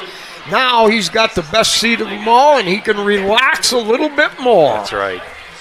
You got to love it. Oh, and I also want to get a shout-out to Bill Bowser, made an appearance tonight. He was our cameraman on NCTV5 and all the different sports venues we've been under. But he was a cameraman for a dozen years, got cancer, was really up against it, and that man now has been declared cancer-free. That's great. Another victory. That's great. Over the bad guy. All right, now the Tigers come out. 2nd down and 2, the ball at their own 28-yard line. Colley spread out wide to this side. Tigers make a shift. Bartels goes to the wing on the far side. Single setback. Now comes in motion. Give straight ahead. A lot of running room there. Breaks through one. Cruz pounds through and up to the 30-yard line. Gain of 7. It'll be a Tiger first down. Inside run, Liberty specialty, 0-1 trap, 2-3 dive, 4-5 power, the bread and butter. I don't think Liberty's going to do a lot of tricky things here, Brian. I think it's real just execution, inside run, off-tackle power, not a lot of fringe tonight. Yeah, well, it'll be interesting to see. It'd still be nice to see these quarterbacks throw the ball a few times just to get kind of that into the playbook, get them a little bit of confidence in throwing the football. So all right. So 1st and 10 for Liberty Center. Crime Brink. Set back, takes the low snap, good grab, nice fire, throw. Caught behind him, Colley with the grab at the 40, Colley on a foot race, cuts to the right, still on his feet, pounds forward, hangs onto the football when he tried to pop it loose at the 30, down to the 29-yard line. yeah, I mean, when Caden Crimebrake, when he sticks that foot and rifles that thing, that's about a 90-mile-an-hour fastball right in your face. Wow. I mean, he can really sling the football. That was a window throw. He had a tight window, and Colley made a great adjustment to that fastball too, but that's a hard throw. That's a hard throw to make, and man, that's what he can do though. He's got that fastball, he's got that velocity. Nice looking throw right there in the slot. All right, gain of 30 yards, so the ball now down to the 30-yard line of the Rams. Wing set package, wing set left package. Here's the give to the third back. Yep, somebody jumped. I couldn't tell who. Garrison Cruz, I think, maybe. Okay, well, that'll push Liberty back 5. Those are penalties that Casey does not like. Put you behind the chains. Yep, 5 yards. Those are not penalties. Penalties are bad, period. But when you get behind the chains, Brian, in our running game, ball control, that's not where you want to be. Well, no, hey, let's use it to our advantage. This always is looking at the right spot. Yeah, baby, we'll just run something else. Turn that frown upside down, Spike. Yes. All right, now Hammontree goes to tight end over on the right. We got a wing set left. Give to that third back. Looks like Moeller cuts it up through the middle, and he'll get down to the 32-yard line. Logan Cifuentes on a great-looking block. He back cuts off of Logan's inside hip, and then he drives him to the ground with some nasty Logan Cifuentes. Real good-looking blocker right there. Hey. When you get a chance to watch this film again, Logan Cifuentes doing some really good work right there. That's some of the depth that we're talking about on offensive line. Yep, Cifuentes, the guard on the right side. All right, Tigers with a wide out to either side. Double wing set. Crimebrink has to throw. Got a man wide open. Caught at the 10-yard line. Stumbles his way. Did he touch? Oh, Hammontree did everything he could to keep his balance. Got that wing down there. Stayed alive, I thought. But the knee must have dragged the turf at the 5. It's a 27-yard gain on a brilliant pass, a great catch, and the Tigers with a 1st and goal. He was wide open, Brian. Yeah, he was. No one within 12 yards of him. Great route and tight great release. play call. Yep. Sometimes those are the hardest catches, too. Nobody's around, so way to... All right, give off the right side to Moeller. Pounds his way forward. He's into the end zone, standing up. It's another Liberty Center Tiger touchdown! Man, oh man, Liberty's offense looks really good tonight, Spike. You know, the offensive line just picking up where they left off last year. This is incredible. And getting great blocks from wide receivers and just impressive execution. Kreinbrink making some nice throws, Brian. Yep. Exactly what you wanted to see, you're getting it. That's right. Let's get that snapper here. Okay, kick is up, and it is good. Cole, can we get a replay on that? Number 4, Will Fitzenreiter, I believe, is the long snapper. Will Fitzenreiter. Wow. Just blocking up 4 front for here. 4, 28-0, and Liberty Kellen Center's Weimer. machine. Nice block. Spring that thing open for Thomas Muller.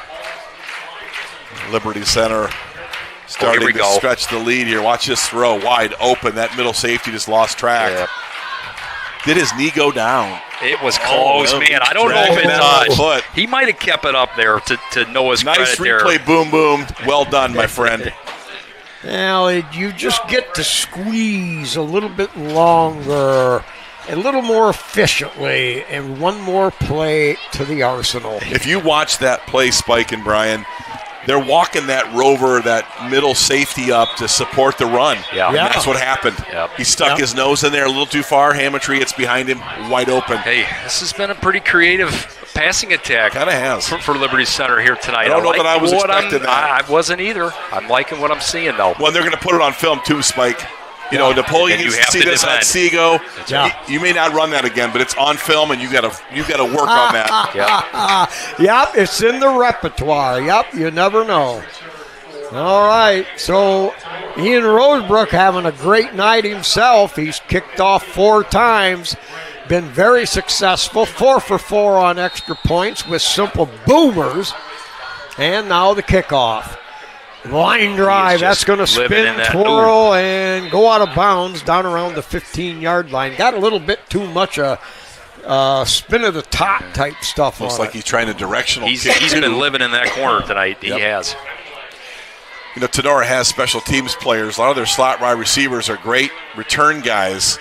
And, Casey told me before the game that, we want to keep it away from their playmakers. Graziani's one thing, but they've got a couple other dudes that could create havoc. So I think you're seeing some of that corner work by our kickoff team to avoid some of their explosive players. All right, 9:17 on the clock here in the second period. Tinora will take over. They're going to spot the ball, I would assume, at the 35-yard line.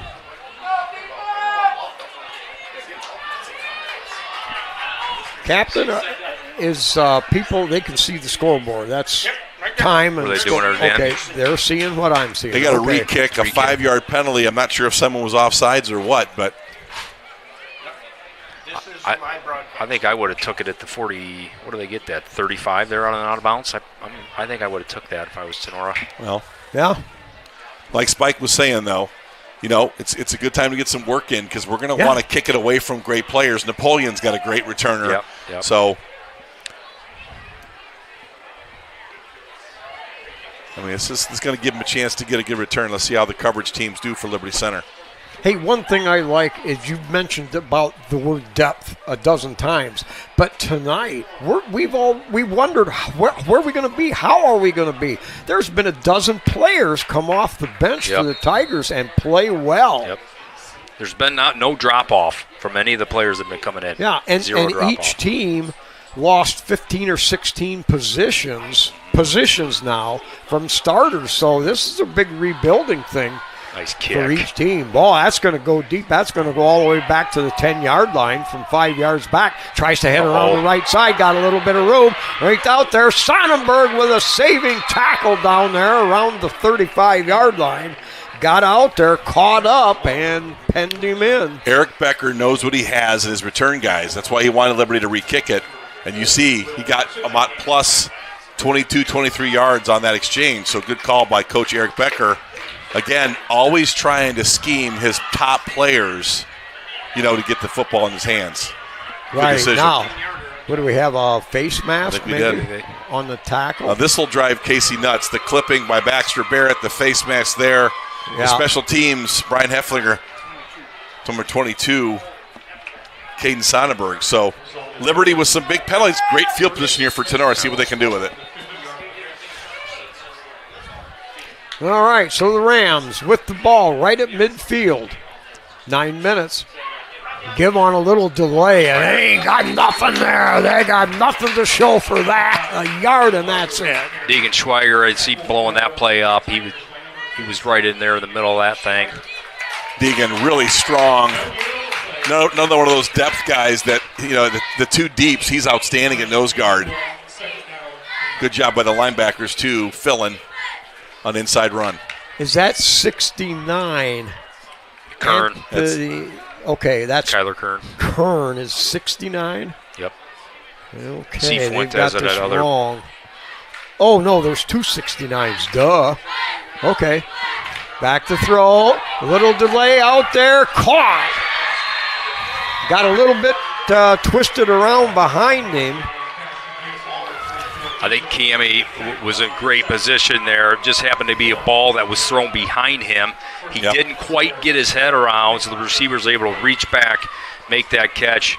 Can't really complain about the coverage there. Just maybe get that head around. Yeah, simply another log in the fire. Jacob Bishop, an excellent slot receiver. Yeah. Tenora's got a bunch of them. All right, Graziani back now. Out of the gun, motion back this way. Drops back, has to scramble in trouble. My goodness. Stephen Brogan again. Wow. I don't know who was blocking him, but it didn't matter because he just ran somebody over. He has been an effective blitzer. His way to the quarterback there. Effective blitzer. That guy just keeps coming. Stephen Brogan, nice play. Relentless. Loss of 10. Yeah, loss of, we'll call it 7 yards on the play. Second down and 17. Looks like we got Tyler Roars back there, the deep safety. Yeah, Tyler Roars, another up-and-coming young star. In the dirt, has to scramble right. Here comes pressure from the Tigers and forced to just throw it away out of bounds. Yeah, Graziani's second bad snap. Running for his life a little bit. Running for his life, that's right. I think he has been seeing a lot of black jerseys coming at him tonight. You can't afford to give a defensive line like Liberty Center's a low snap because he had no chance. All right, and Graziano goes out, gets a play, and comes running back in. Ouch, I'm not sure I like that idea. All right, now the Rams with 5 wideouts, empty backfield. Standing back at his 35, little draw straight up the middle. Man. Good field job by Max Walker. Pow! Takes him right out at the ankles.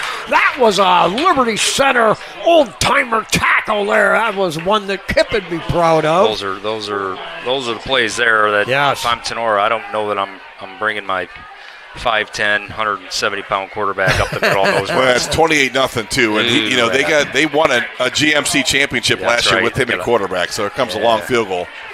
Wow, the ball will be spotted at the 38-yard line. That'll make it a 48-yard attempt, and now we're going to get a timeout.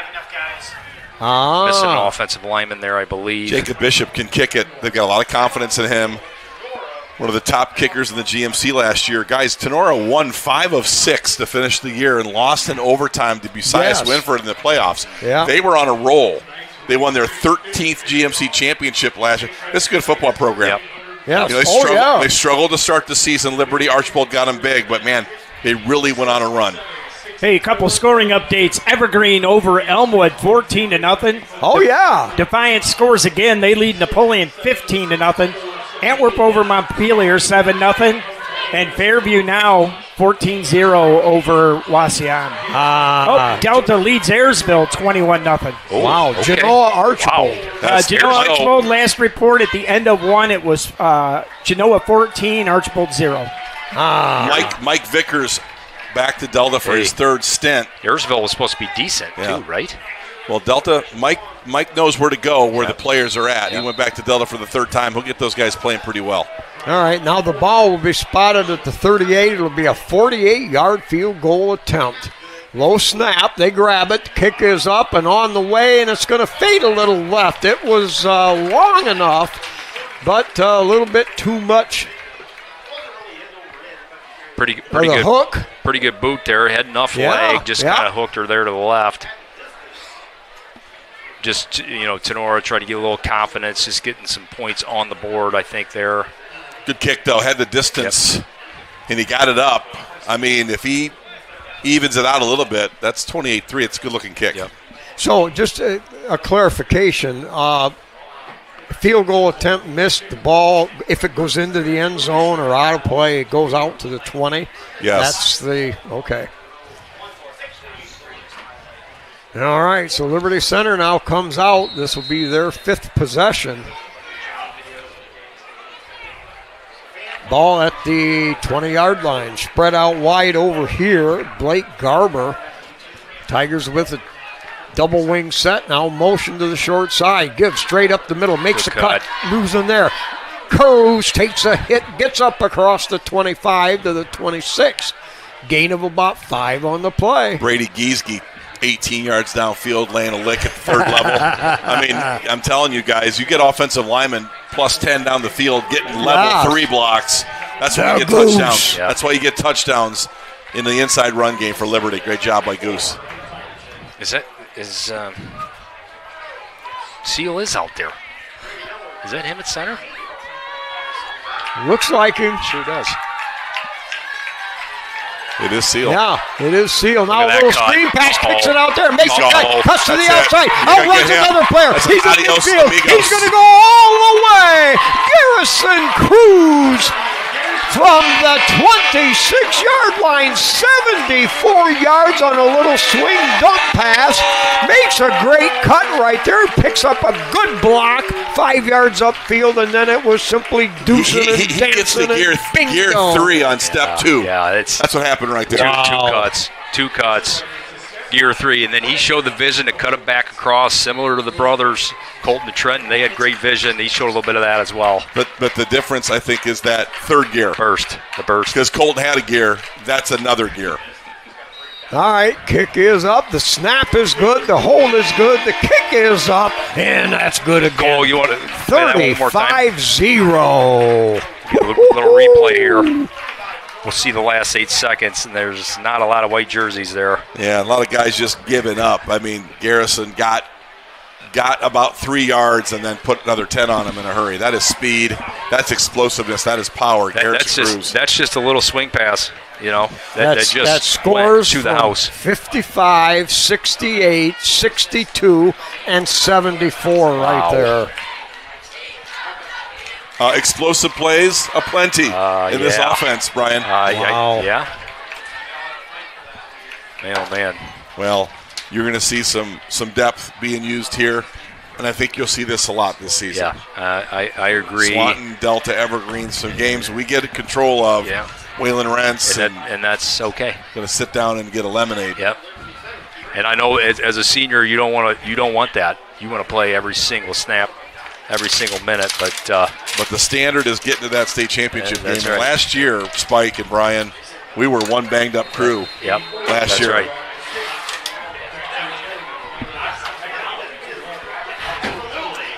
All right, back to kickoff again, end over end. That's going to come all the way down to the 3-yard line. Return straight up the middle. Oh, my goodness. Angle left. Oh, my. And he's going to be hit and brought down around the 20. A good cumbrance of Liberty Center people surrounding that ball. Bonizak did not make the tackle there, but he absolutely threw somebody about 5 yards. My goodness. We saw that a lot last year. We were always talking about just a race to the returner, and we had 3 or 4 guys just blowing people up last. Well, there's the start of that one. Oh, my. There was some violence on that coverage team right there. Ew. And if you look a little deeper in the film, there were some dudes laying some licks. All right, 5.5 to go here, second period. So Tinora comes out. They'll have the ball to start this series at their own 20. Tigers show a little bit of pressure. Now has to roll out of the pocket. In trouble, dumps it out there, caught at the 25, but immediately brought down. Good coverage. Hammontree got out there, only gave up a couple of yards on the play. Hammontree has made some nice plays tonight, Brian. Yep. Open field tackles, getting guys to the ground. Yep. Excellent job by Noah Hammontree. These are just such quality reps. You can't say it enough. I mean, that's a guy that, obviously he's going to play a lot of tight end. He's going to play a lot of defense, but getting him some corner action, getting him some sniper action where he can go both ways, it's going to be vital down the stretch here. All right, 5 wideouts, has a little bit of time, throws over the middle, a little swing route underneath, caught. That'll be enough. A gain of about 8. It'll be enough for a first down, but the Tigers giving ground grudgingly.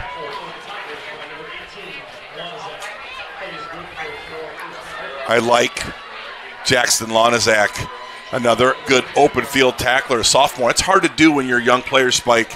You get a speedy senior in the open field to get your arms wrapped, get him to the ground. That's impressive for a young player. Good job by Jackson. Yes.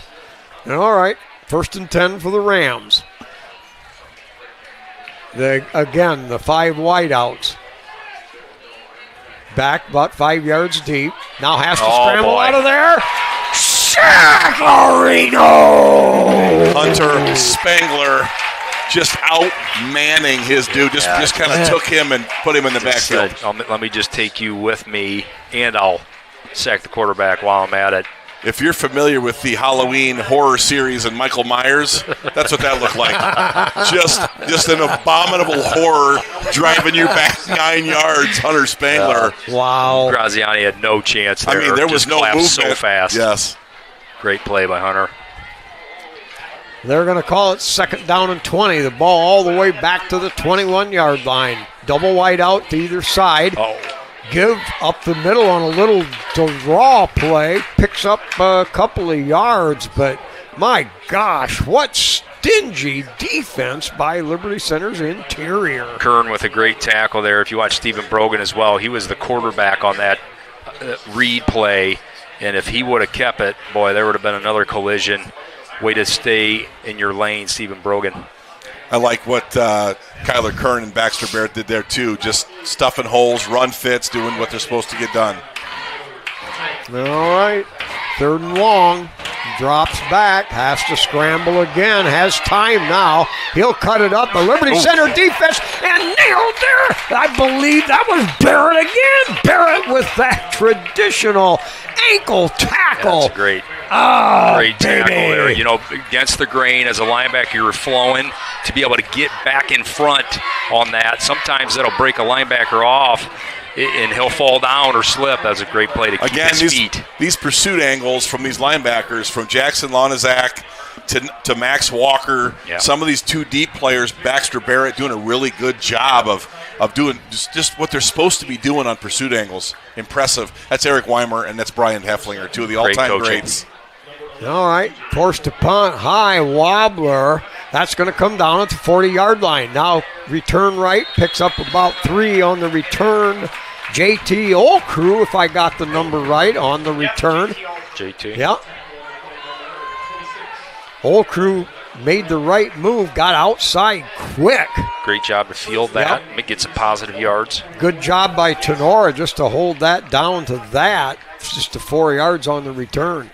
All right, so Liberty Center with the ball at their own 44. We got 2 minutes left here in this second quarter. They've done an even split at quarterback. Kreinbrink back in here this possession. Garber spread out wide over here.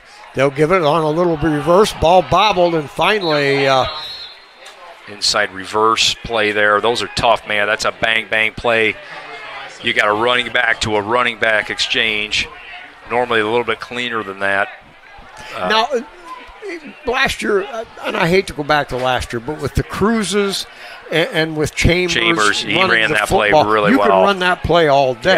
Yep. So here, that's the youngsters. Yep. That's going to happen. It's a rhythm play. It's a rhythm play, and it takes time. All right, double wide out to either side for Liberty Center. Kreinbrink back to throw. Throws it underneath. Grabbed there by Colley. Grabbed and down right away at the 40. It'll be a gain of 6.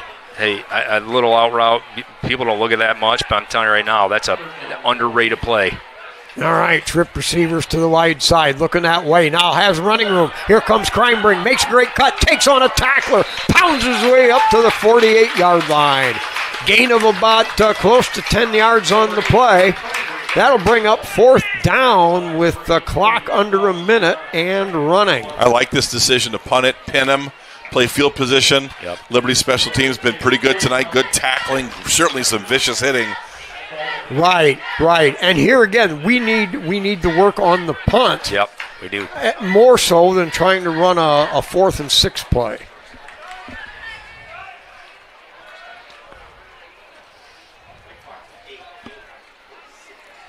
Good snap.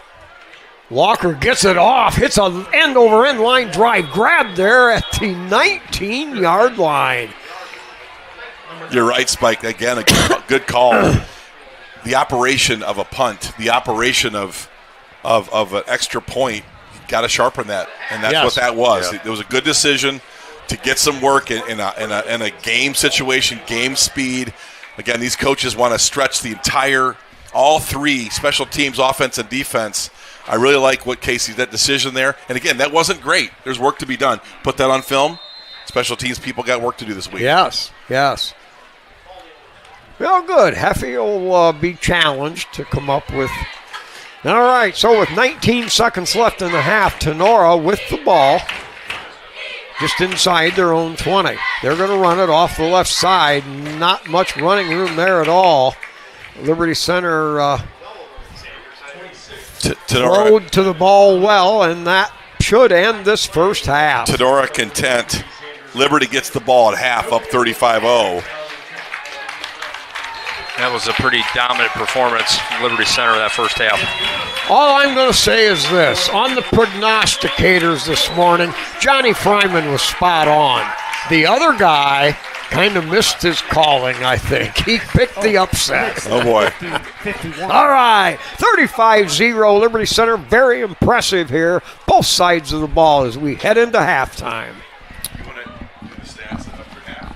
All right, as we take our halftime break here from Rex Lindgren Stadium, Kip Kern Field, we're going to do something a little bit different because tonight's 50-50 is going to go to Reed Ponton. And Reed Ponton is a 11-year-old son of an LC alumni, Rodney Ponton. Him and his wife, Rachel, are fighting the battle against the Duchenne muscular dystrophy. And that's pretty personal to us. I know Spike's standing by me. This is pretty personal because Michael Spiess, the Kent dog, passed away just recently from this disease. So it's a nasty SOB, I'll tell you what. And, this is a big fight. So they're looking to raise some funds to build some wheelchair-accessible things for him. There's a code on the screen that you can see right now. That's a GoFundMe. Tonight's 50-50 proceeds are going to that. And if you've noticed also, our logo has changed this year. And you see the GoFundMe. That's for Reed Ponton, Rodney Ponton, an alumni. Our logo has changed, Spike, with our 51 with wings. And we lost Kent Michael Spiess. He was the toughest, meanest, nastiest fighter for the muscular dystrophy disease I've ever seen, Spike. Oh, yeah. And he was the GOAT. Yes. The GOAT. Yes, absolutely. So our logo is going to have the 51 because that was his number, and nobody will wear that, I don't think, with the heart on it and some wings over top of us because we know he's looking down right now on us because he's the Kent dog. And, yes. I always say, and Spike, we've been doing this a long time. Some days we just want to throw the microphones away and quit. But you get people like Kent that loved us and listened to everything. We could have called Tiddlywinks and he'd have listened. So, we've got a young man, Reed Ponton, in our community that's suffering from that same disease. So if you see that logo out there, you go back to it. On our broadcast, there's a GoFundMe. You can look it up on Facebook or whatever. Young man, and it's Reed Strong is the cause there. Wow. So take a minute and I said 50-50 proceeds from tonight are going to Reed and the Ponton family. And again, they're trying to make it accessible for him. He's lost his ability to walk, and we're just trying to join that. So Reed strong here, buddy. And the Ponton family, once a Liberty Center Tiger, baby, always a Liberty Center Tiger. Yes. All right, well, we're going to take a break here, and we'll watch our bands play. Tenora's band's up right now. We'll take a break. Our band will play, and then we'll come back with some stats and some of our halftime analysis.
Our next song is by rock legend Van Halen and is their most successful single, reaching #1 on the Billboard Hot 100. With lyrics written in one night, this song ranks number 177 in Rolling Stone's greatest songs of all time. This is Jump.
By the band Bon Jovi.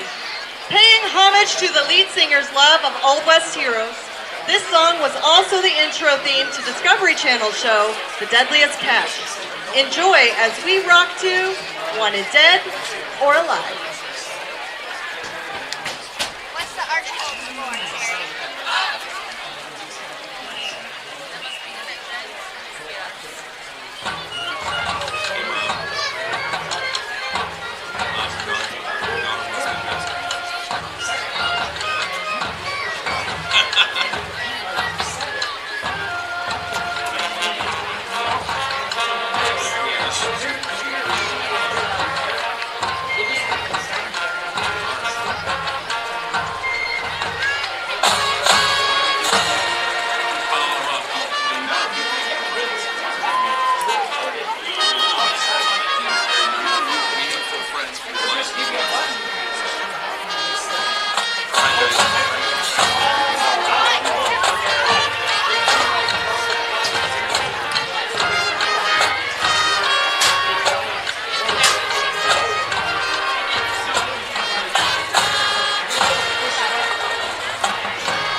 Thank you to the Liberty Center Marching Band for hosting us, and enjoy the rest of the game.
Tonight, the band is opening their season with a show to get you out of your seat and search for the dance floor. We bring you our funk show. We open our show with a modern song by R&B artist Bruno Mars. This is Uptown Funk. Drum major, Savannah Hernandez. Is your band ready?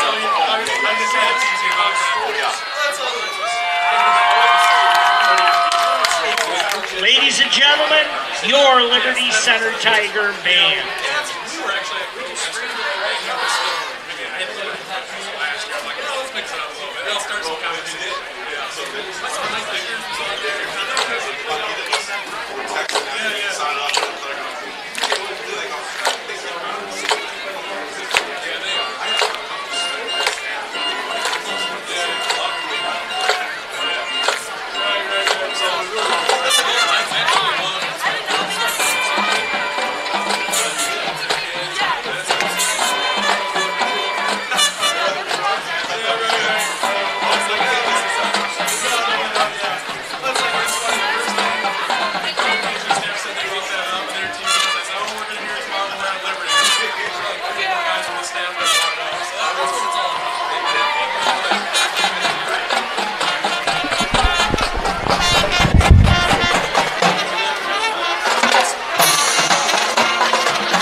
finishing up to 1980.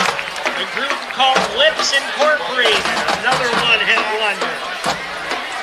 We end our show with a town-wide jam to a new place. We're hoping that you will take us there too.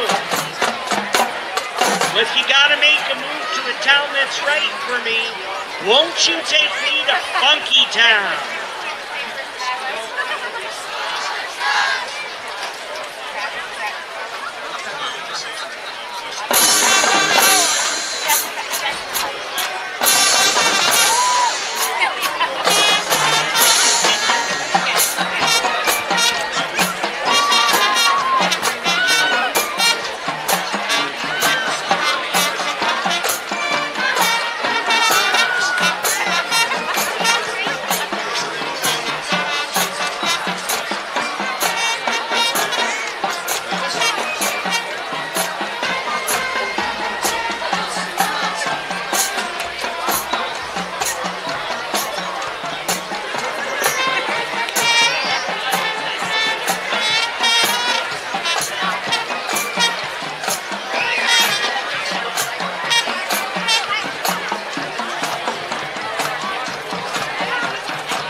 Let's go. All right, we're back here for the second half of football from Rexlinger Stadium, Kip Kern Field. The Liberty Center Tigers in an onslaught in the first half, 35-0 over the Tinora Rams. And guys, it's going to be crazy. Look at, we got drone footage now. That's awesome. With the coming out of the tunnel, Danny Kessler with his high-tech drone. We're a bunch of high-tech rednecks, buddy. 72 kids out of that tunnel, Brian Babcock. Let's talk about the numbers. Liberty dominant on both sides of the ball. The numbers also will bear that out. Yeah, Tinora on offense in that first half, 92 total yards, 71 passing, 21 rushing. Liberty Center, 348 total yards, 204 passing, 144 rushing. On the ground, Thomas Moeller, 3 rushes, 12 yards. Waylon Rentz, 1 rush for 62 and a touch. Garrison Cruz, 4 touches for 70 yards. Passing, Grady Miller, 2 of 2, 129 yards, 2 touchdowns. That's pretty good. Kreinbrink, 4 of 4, 75 yards. That is an average of 34 yards in the air in the first half. Receiving, Cam Colley, 2 catches, 45 yards. Noah Hammontree, 1 catch, 27 yards. Lonazak, 1 catch, 55 yards and a touch. Cruz, 2 catches, 77 yards and a touch. Defensively for Tinora, Graziani, 2 tackles. Cody Crum, I believe, 2 tackles. And Carter Nick with 2 tackles. Liberty Center defensively, Cam Colley, 5 tackles and a pick. Blake Garber, 3 tackles. Waylon Rentz, 4 tackles.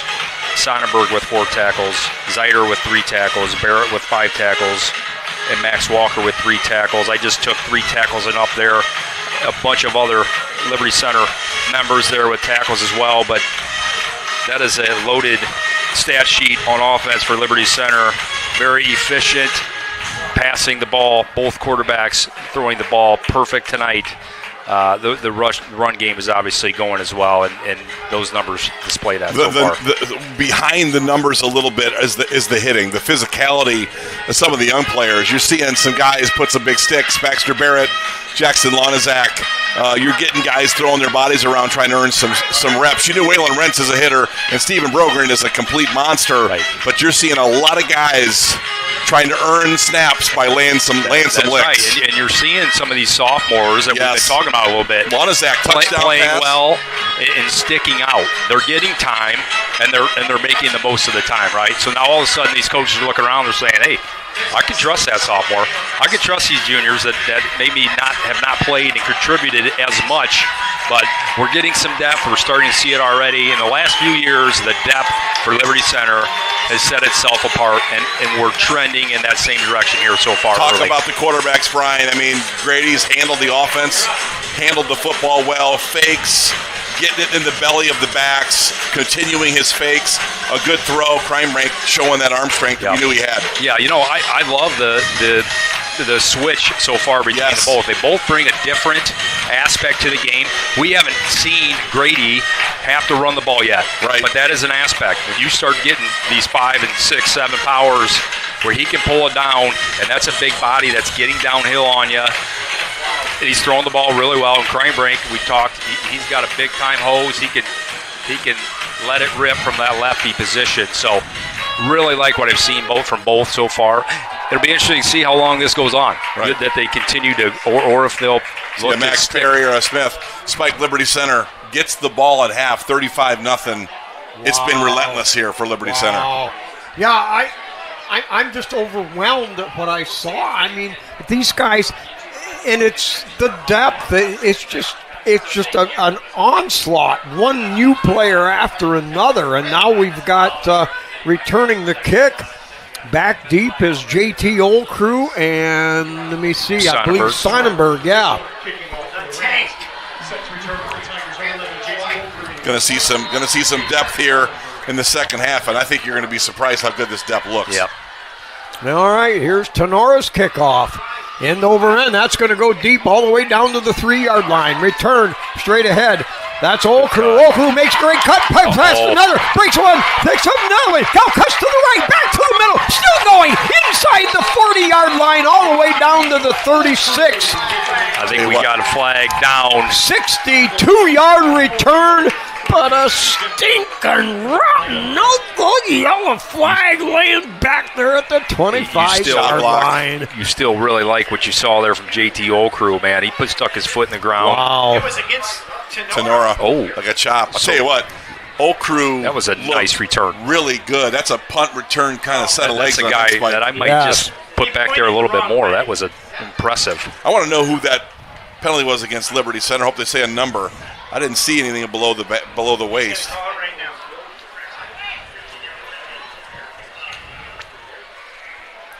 That was scintillating. It was. That was when JT's a junior with a lot of quicks. He's got some juke moves. He's very athletic, and that was really impressive there. Yeah, he made about 7 different mini cuts. I mean, that just doesn't get any better than that. Backed up a little bit here, Liberty Center from their own 15-yard line. This is a running clock here to start the second half. You're going to get Liberty running some ones here, and then they're going to take a break. Yeah, lemonade break. All right, right under center. Here's motion. They play action, back to throw. Got a man out there. Diving effort. Can't come up with it. Zeider. That's the first incompletion here for Liberty Center tonight. Grady just maybe lead Xander a little bit more on that one. I think they were trying to get Xander, the big fella, a little touch there. Just a little bit short. Yeah, this has been by committee, that's for sure. I think you're going to see a lot of backs in here. a lot of younger players as this thing goes on. And you're gonna. Well, Xander's been their tight end. He is their number 1 tight end blocker and catcher. All right, now motion. They're going to give it to that motion man. That's Bartels. Bartels rambles his way up, cuts it up across the 20, up to the 22. Pickup of about, we'll call it 6, 7 on the play. Nice little cut there, but Jackson stick that foot in the ground, get some positive yards. All right, 3rd down now for Liberty Center, 3rd and 3. How about them clouds out there, Spike? Look at that! into the Look at game. that view with the Beautiful. that sunset. Just what a facility! What a stadium here. Yeah, Beautiful brand new night. lights. And we haven't even seen the full effect of it yet. It's not even, it's only dusk. It's certainly not dark. All right, Miller under center, good to the second back, cuts to the outside, and nope. False start. That was timeout, Liberty Center. Casey saw something he didn't like in the alignment, called timeout. Well, yeah, and this is why you work on this stuff right now. We're not worried about number of timeouts or who's doing what, but I don't do shout-outs very much, Spike, but it is my wife and I's 10-year wedding anniversary all right, today. So 10 years. Wow, buddy. Andrea Babcock at home watching. I've watched Jiggs throughout his career with dating nice ladies. The wife he has, she's up here. Jiggs is down. Jiggs is the janitor in their relationship. She is a 5-star. He is a 2-star. Congratulations, big guy. That is correct. Thank you for that. Well, and he even likes he doesn't want to just hit hard. He wants to intercept the ball. That's right. Stealing. That's it. What a crud here! Wow. All right, so back to action now. 3rd down and 3 for Liberty Center. Out of the I formation, give to the second back, tries to cut it up, stays on his feet long enough, gets up to about the 25, and that's going to be very close depending on the spot. No, they're going to be a little short. So a gain of 2, and that's going to make it 4th and short. Liberty is going to be very interested in running this clock. Yep. And keeping people healthy. I think this series you'll see a lot of 1s, and you're going to start seeing.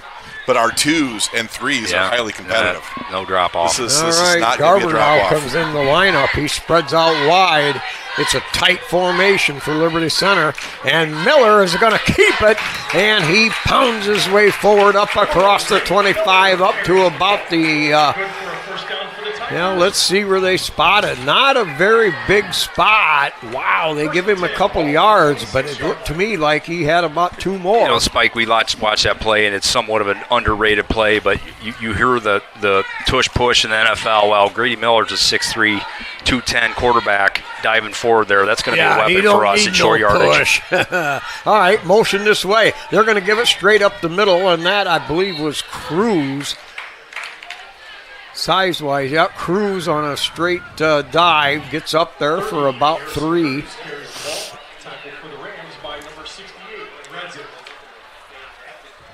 Garber running plays in, comes in from the bench, and he'll spread out wide to this short side of the field. Now Wing comes in motion, give to the second back, makes a great cut there, now makes another cut, stays on the feet. What a move there by Muller. Muller cuts and spins, twists his way down inside the 50-yard line and down to the 45. That's great vision there. Garrison Cruz on a great kick-out block there on the end, was able to get Muller inside. Great vision there by Thomas, couple cuts. Really productive run there. Thomas's power, but Thomas is elusive. Yeah, he's a very patient runner. He's a vision runner. We'll give him 15 on the play. Now double wing set. Motion Moeller. Gives straight ahead. Running room up the middle. And it gets down near the 40, down to the 41-yard line. Pick up a 4. That was Garrison. 30. Cruz carries the ball. All right, well, they shortened that up. Give him 3 on the play. Yeah. Yeah, where his toes hit.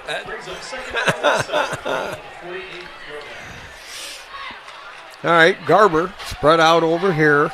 Wing set to the right. Give second back Moeller. Now cuts it back up. Hit right away, and he maybe gets a yard, and that's it. Tinora stiffening up a little. Tinora and that's going to bring up, excuse me, 3rd and 7. Tinora competing here. They're showing some will here on defense, a little bit more than they did in the first half. All right, now Colley spread wide to the far side, double wing package. Miller under center. Motion out of Moeller. He'll roll right now, look upfield, has time, throws it over the head of the intended receiver. That be Jackson Bartels. Covered very well. He had nowhere to go with that football, so that'll bring up a punting situation, 4th and 6. The thing I am really noticing is kind of the third guy when you guys are doing the game, the physicality of Liberty Center's bodies, the weight room, the physical maturity. It looks a little different. They just look different. Yeah. I mean, Tenora's got some guys, but Liberty's got a lot more. Yeah, oh yeah. All right, a little pooch kick, little end over end. It's going to hit at the 15. Bounce, now scooped up down there at the 10. Hit right away and brought down. That's a great kick by Max Walker. I think he pooched that on purpose to give that thing some roll, give it some bounce, made that Tinora player field that thing and bring it out. Oh, yeah. Yeah, and boy, that stuff is just like putting money in the bank. Yeah. You know, it's amazing how fast these clocks go in these running clocks. Like, there's 4 minutes left in this quarter. We'd have one drive. You know, I've heard I heard one guy say, I never cared for the running clock because I can't get my 2s and 3s into the game. You're enough. right. You're right. If both teams are going to play by the really intention. speeds this game up. All right, now slots up, back to throw. Throws it, shot over the middle. That's caught across the 20-yard line, and that's going to be a gain of 15 yards and a Ram first down. You're going to see some 2-minute offense here. Tenora wants to score a touchdown, yep. And they're capable. I mean, they're capable with Graziani. They can get down the field in a hurry, and they got great slot receivers, too. I mean, if given time, he's effective. Liberty has been all over him, flushed him, and made him feel very uncomfortable most of the night, but that was a really good-looking throw there on a 3-step. All right, the Rams come out with a double wide out to either side. Out of the pistol, drops back, has to get rid of it, and high, and it's caught up there, 10 yards upfield near the 40-yard line, and it's a Ram first down. Heck of a throw right there, too. He stood in there, didn't he? He did, stayed in the pocket, did a really good job. I was impressed with the way he delivered it. He's drifting to his right, throws across the field for a first down completion. That was impressive. Bartel's right there. Just couldn't quite knock that thing down. All right, same set.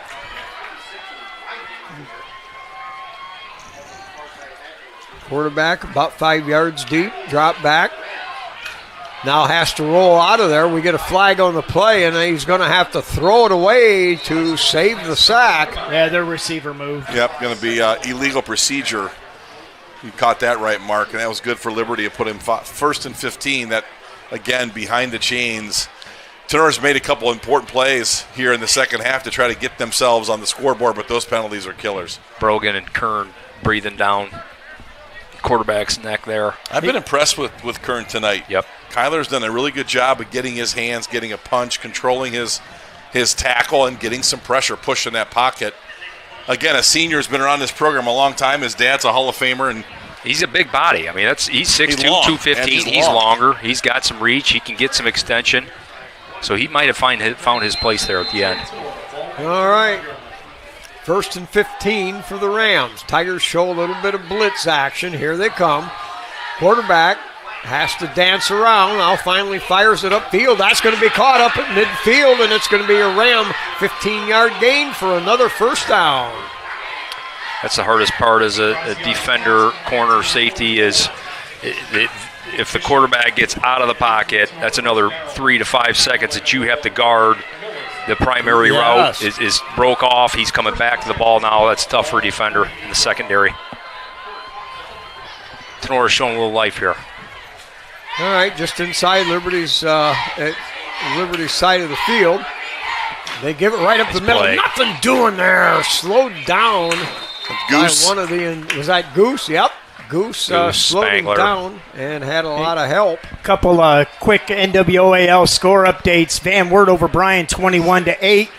Fairview 22, Wauseon 6, third quarter at the half. Genoa 14, Archibald 0.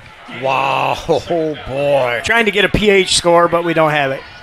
All right, 2nd down and 9 now for the Rams. They're at the Tiger 47-yard line.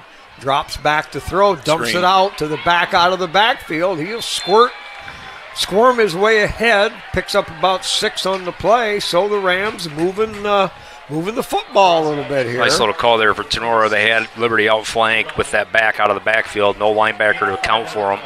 That little slip screen. When you're in the zone and you're flowing, it was well designed. Well, and this is all good. It's just more Liberty Center needs to see. They'll need to figure out ways to beat that later on. All right. 4 wideouts. Looks upfield, now tries to scramble, runs nowhere, and there's nothing there, and he's stopped at the line of scrimmage. You know, they're just not moving Spangler, Giesge, or Zeider. I mean, those guys are punching and really pushing pockets and controlling the line of scrimmage. Liberty Center, those 3 guys, maybe not as explosive as Landon Bachman, but they are getting the job done. Oh, yeah. No space and no movement by that Tinora offensive line. All right, well, we got a break in the action. Our 2024-25 sponsors are KK Collision, the leader in the automotive repair industry. Been servicing Northwest Ohio's auto needs for 27 years. Meyer Baden-Up Insurance. They believe that insurance is a people business, building relationships with their clients and companies in Northwest Ohio since 1933. Affinity IT Group. They want to understand the challenges with your computer systems. They're willing to work with you to get the issues resolved. They want to know your business. Ohio Asphalt Paving. Let us put our 15 years of paving experience to work for you. Get a free estimate by the next business day. Discover the Ohio Asphalt Paving difference for yourself. Go to their website, ohioasphalt.com for more information. Davis Farm Services, that family-owned agronomy business with locations in Liberty Center and Delta, helping Northwest Ohio farmers for 50 years. Swanton Welding, not just a metal fabricator, they're a partner in the success of your fabrication products. Pizzanella's Pizza, great family restaurant right uptown in Liberty Center. We'll pick up the remaining sponsors, but we appreciate them, and it's how we can make these broadcasts possible. 4th down and 9, the ball at the Liberty Center 47, and they're going for it. Why not? Back there, throws it underneath, caught on a little slant across the middle, and he's going to come up a little bit short. Liberty Center stops him for an 8-yard gain, and a yard short. They'll turn the ball over on downs.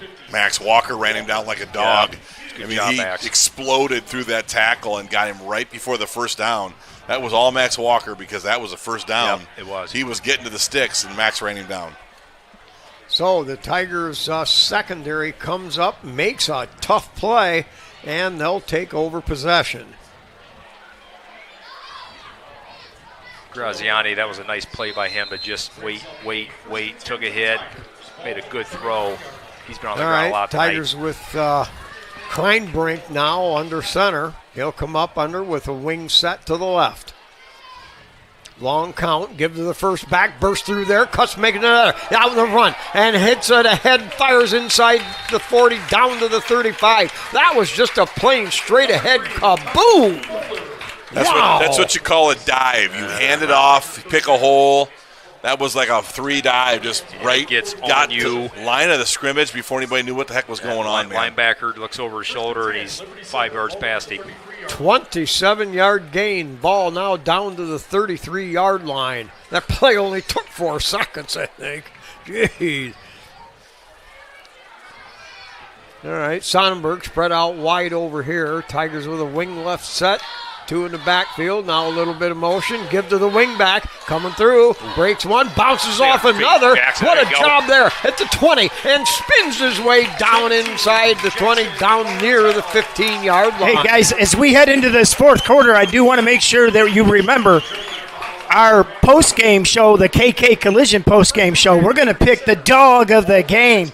So I'm just telling Scott Barrett because he's the conductor of the campaign train. So he'll start campaigning for somebody. I know he will. Well, we're going to honor Kent Dog. The big dog. The big dog and player. And we're going to have a shirt made for them. There'll be the big dog with 51 in the wings on it. Awesome. And we'll present that to the winner, the big dog of the game. Little pitch now straight ahead, and not a lot of running room Tyler Roars for there, I Roars, number 26. Guys, we were looking for a Patrick Henry score. Patrick Henry 41, Hicksville 6 at half. Ow. Second down and 7. Liberty is letting that clock drain here. All right, the Tigers come out. Seeing a younger squad in there on the offensive line. Kreinbrink under center. Little cross buck gives to the second back. And pounds down now near the 10-yard line. Gain of 3. I think Wyron back on the run there. 21, Ted Wyrenbeck carries the ball for Liberty Center. Seeing some new numbers and names coming out there. Orth, 28.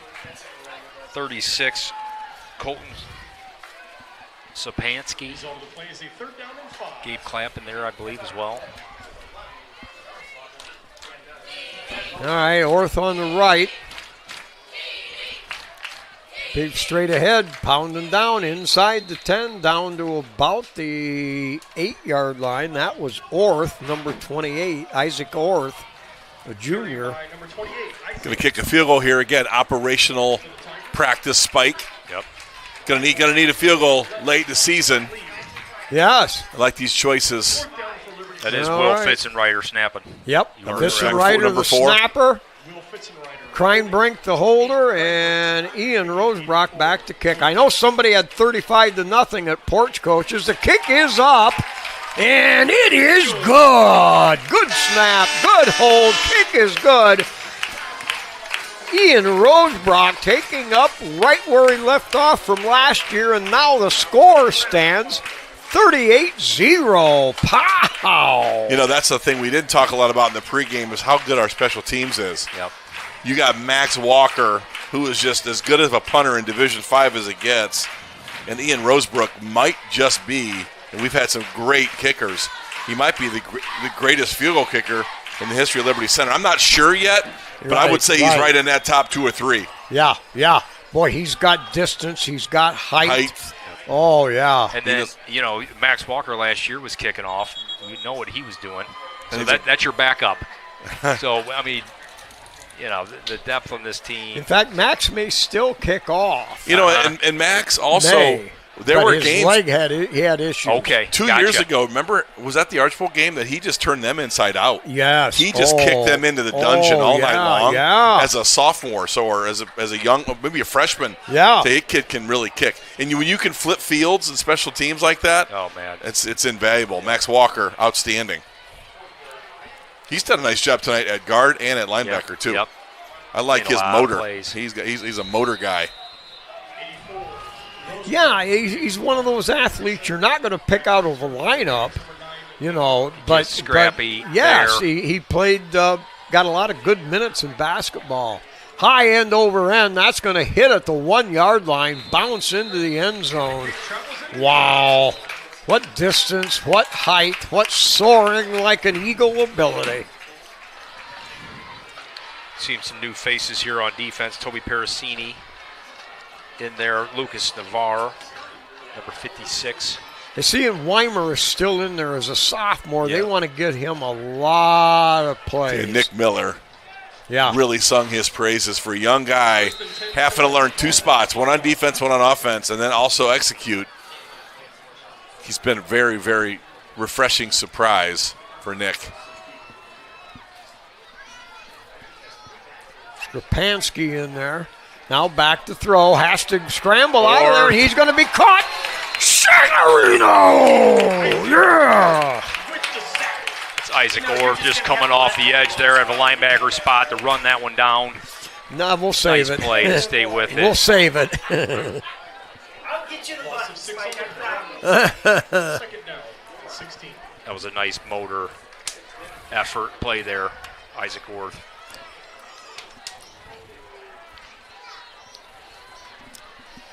6.5 to go. The running clock rolling relentlessly. 38-0 Liberty Center. Now the Rams a little more conservative. They're going to run a shot right up the middle. And well, they're going to be content. They're going to be content, in my view. And Brian, tell me if I'm wrong. But they got games coming. They don't need to. No. This one was in the bag early. Yeah, you got a league schedule coming up here. You got Archbold next week if you're Tinora, and looks like that might be a winnable game for them. Archbold maybe down a little bit versus the last couple of years. I think Archbold was picked third. Okay. To finish third in the league. We'll see. All right, back to throw. Lofts it out there, and over his head, the intended receiver. Number 20, Adam Foster there on the coverage. Foster's another one of those guys, underclassman. He's a hard-nosed kid, too. These guys are all tough. Yeah, you got to fight and call to get on the field on a Friday night. Well, their practices in 2 days, Brian, were so competitive. Yeah, I get it. Competing. It's not this depth that Liberty has had these last several years. It's not normally like that. I just want everybody to understand that at home. Like, there's been years where this second team's probably better than a lot of past Liberty Center first teams. All right, punt. Sails high. Fair catch called for around the 50-yard line by Colley. And the clock, of course, continues to run. We got 5 minutes left. Liberty Center will take possession.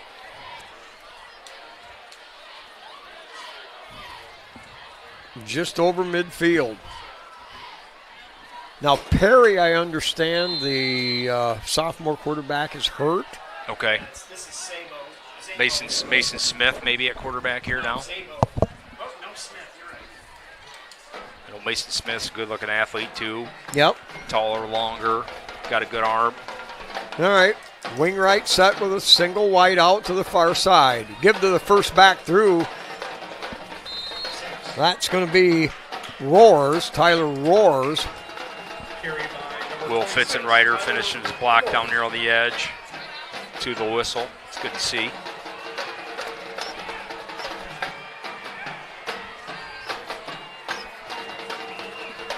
All right, pick up a 4.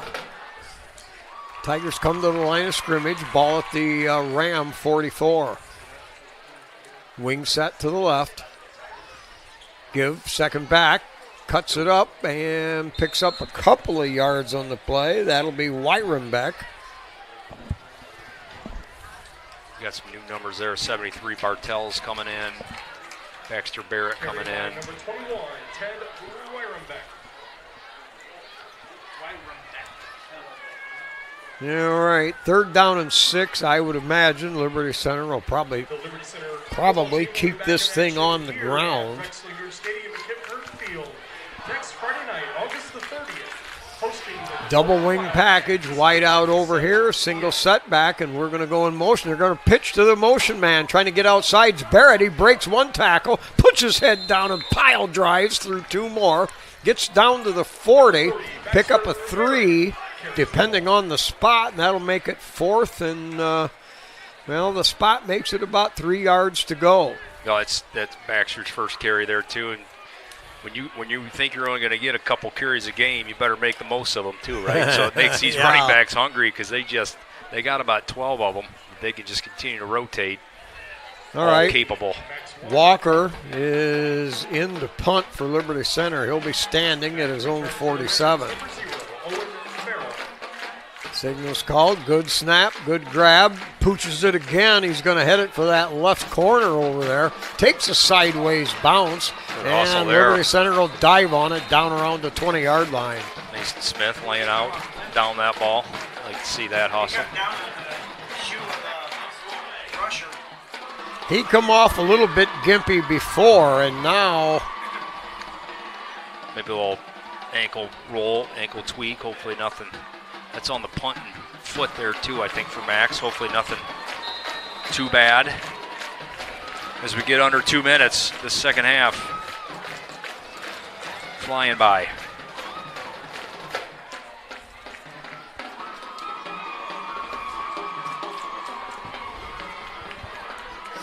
All right, so the Rams, they're going to run the ball off the inside, pick up of a yard maybe. And we're in the final seconds of this one here. Time for one play, maybe two with the clock. Liberty Center in control, 38-0. They had that big first quarter explosion, 3 huge plays, all of 60 yards or more, to really set this thing, break it wide open.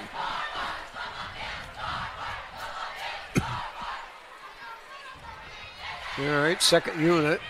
And give off the left side. There's a little bit of room and wiggles his way forward across the 25-yard line. So pick up a 5. And here comes 9 new players. Yeah, just 10, 11. It's got the hockey lines coming in. Yeah, just like boom, a hockey full lines. line. I imagine we may have some freshmen in here now. I don't even know if the freshmen are out there yet. No, maybe not. No, 66. These are still some 25. Easton Flory. Easton looks like he's a freshman out there. I think Brady Drakeway is a freshman. 25, yeah. Okay, Cole Spangler in there in the middle. All right, probably the last play of the game. White out to either side. Now they're just going to run it right off that left side, and the Tinora Rams ramble forward, and they're close to a first down, but immaterial. The clock, I believe, will stop because it is heading for all zeros. And Liberty Center answered a lot of questions. What a machine coming out. 38-0, the Tigers win it. And we'll look ahead to the Napoleon Wildcats. Now that was a devastating display early in this game. You're talking 3 touchdowns, I think, in 6 plays, Spike, or something like that. Yeah, I believe. And they were blocking and hitting at all levels. That looked like a mid-season form performance. I was expecting a little rust, and I did see some in some penalties and special teams. Yeah, a little bit. I think overall, though, that was a complete performance. And, Casey's not one of these guys that likes to run things up. I mean, he handled this second half perfectly and preserved his guys. Waylon Rentz, Garrison Cruz out of this ball game. I thought he did a good job with both quarterbacks tonight, Spike, giving them much-needed snaps and reps. Yes. Liberty was in control of this thing from tee to green tonight. And this is something they may be able to continue to do. You couldn't do it on very many teams, but use 2 quarterbacks, at least for a while. Because this team is the type of team that will accept that because this is what we're going to do. And that end of story. And that may be good for everybody. Using 2. I wouldn't be against it. But, I'm going to jump in here. One of the interesting things, I'm not sure I was doing 1,000 things in the background production-wise, but did Grady Miller play defense?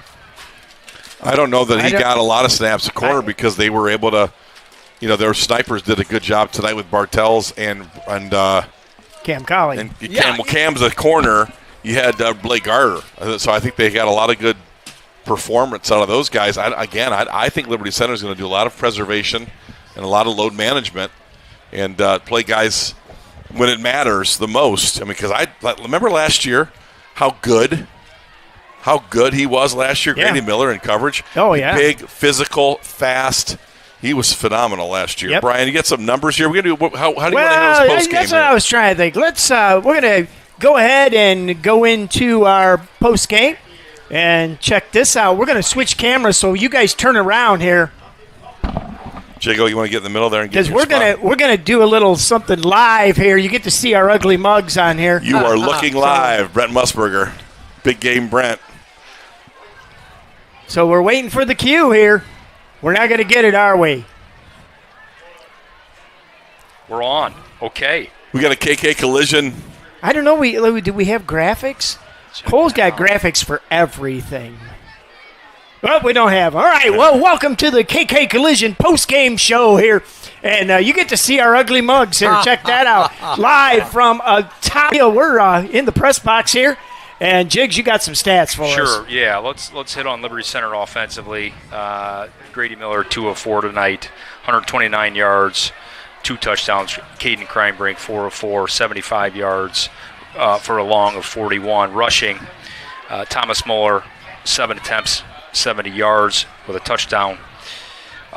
Jackson Bartels, 3 rushes for 15 yards. Waylon Rentz, 1 rush, 62 and a touch. Teddy Wyrenbeck, two touches, 3 yards. Tyler Roars, 2 touches, 6 yards. Isaac Orth, 1 touch, 4 yards. Garrison Cruz, 6 for 76. Baxter Barrett, 1 rush for 2 yards. Receiving, Cam Colley, 2 catches for 45. Noah Hammontree, 1 catch for 27. Let's see here. Jackson Longzak, 1 catch, 55 and a touchdown. Garrison Cruz, 2 catches, 77 yards and a touch.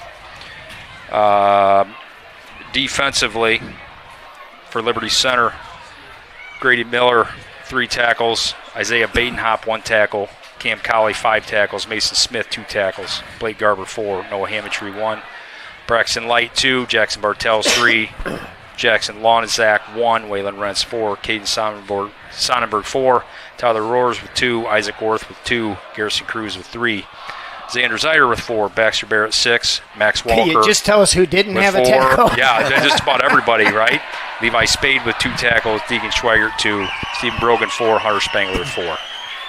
So that's about it. You talked a lot about players getting in and reps, and we talk. I always talk about reps, Scott. We have that reps with broadcasters, reps with players, whatever. And to have that many players in your rotation get tackles, you're playing a lot of people at a high level. So, some great things. So let's talk a little bit about the big dog of the game, and we'll go back again. Kent Michael Spiess was the big dog, the GOAT fan, passed away this year, and we want to honor him. And you see the logo up there. He's looking down on us, and he's going to watch us all season. That's like great. That with the logo. But the big dog of the game, nobody was tougher than Kent. Nobody. No. He beat muscular dystrophy for well beyond the time that they said he would live. And, man, he was just – if he could be here, he was here. Yeah. Yep. He didn't care.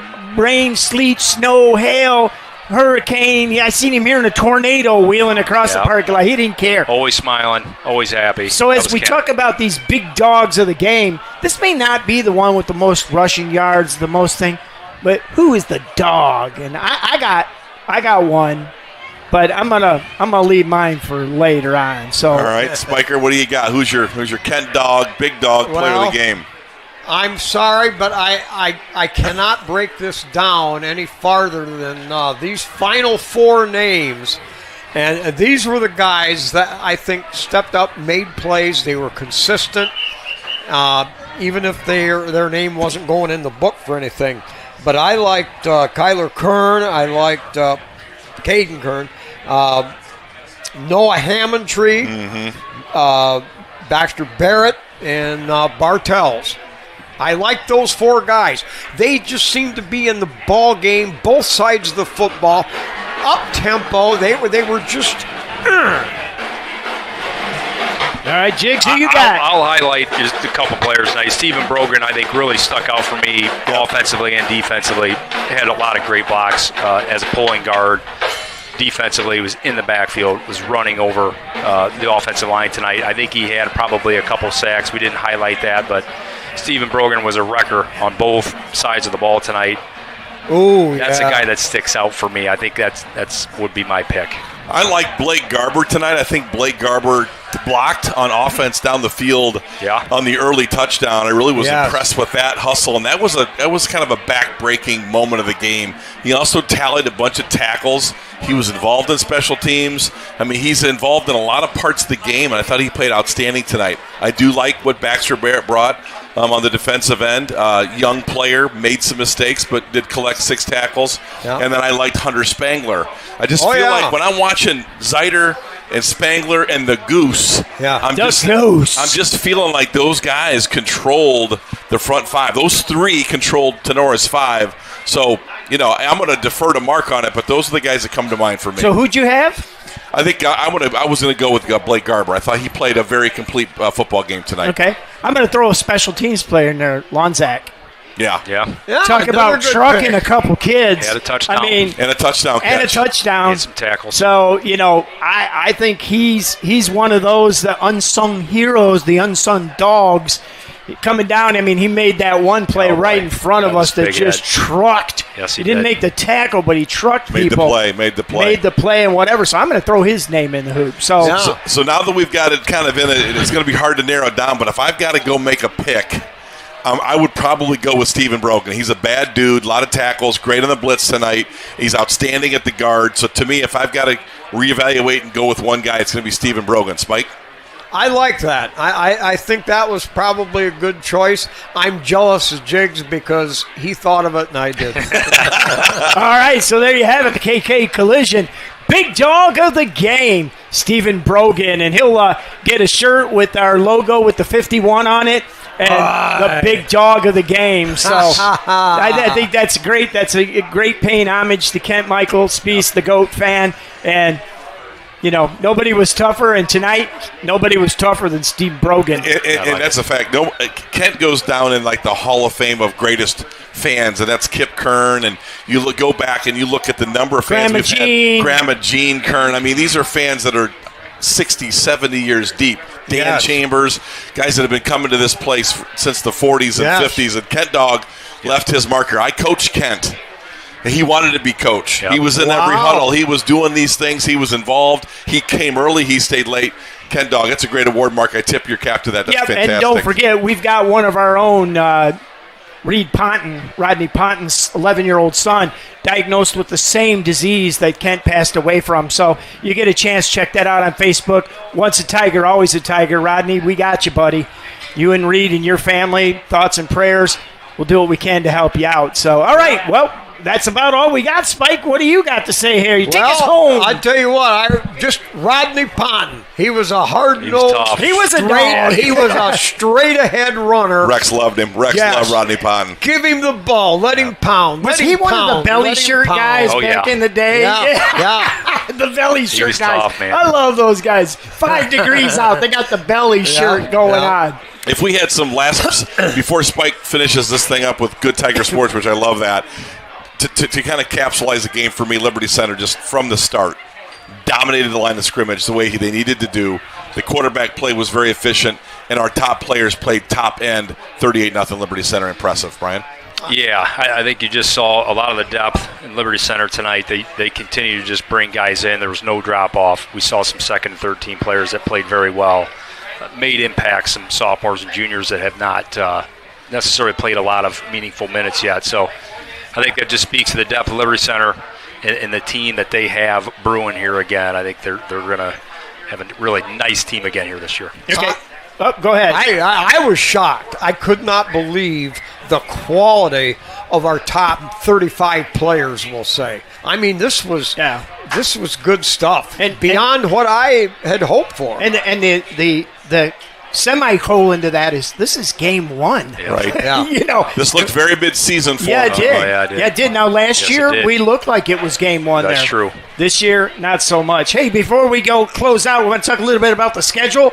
Boy, next week, jam-packed boys and girls soccer on Tuesday. Thursday, we got 3 things going on. 8th grade football, then girls soccer, then we've got volleyball. We're back here on Friday with Napoleon, as we'll take on the Wildcats here. And then Saturday, we've got volleyball, and we've got a JV football game. This is unheard of. Friday night, we're going to be here with Varsity. Saturday, JV football against Oak Harbor. Ooh. So we've got a jam-packed week. Check our schedule, lctigersportslive.com. Don't forget, we're moving also to the YouTube platform. Go out there, hit the subscribe button. You'll get all the changes, all the notifications, and you help us out. So that's all I got, guys. Hey, take us home.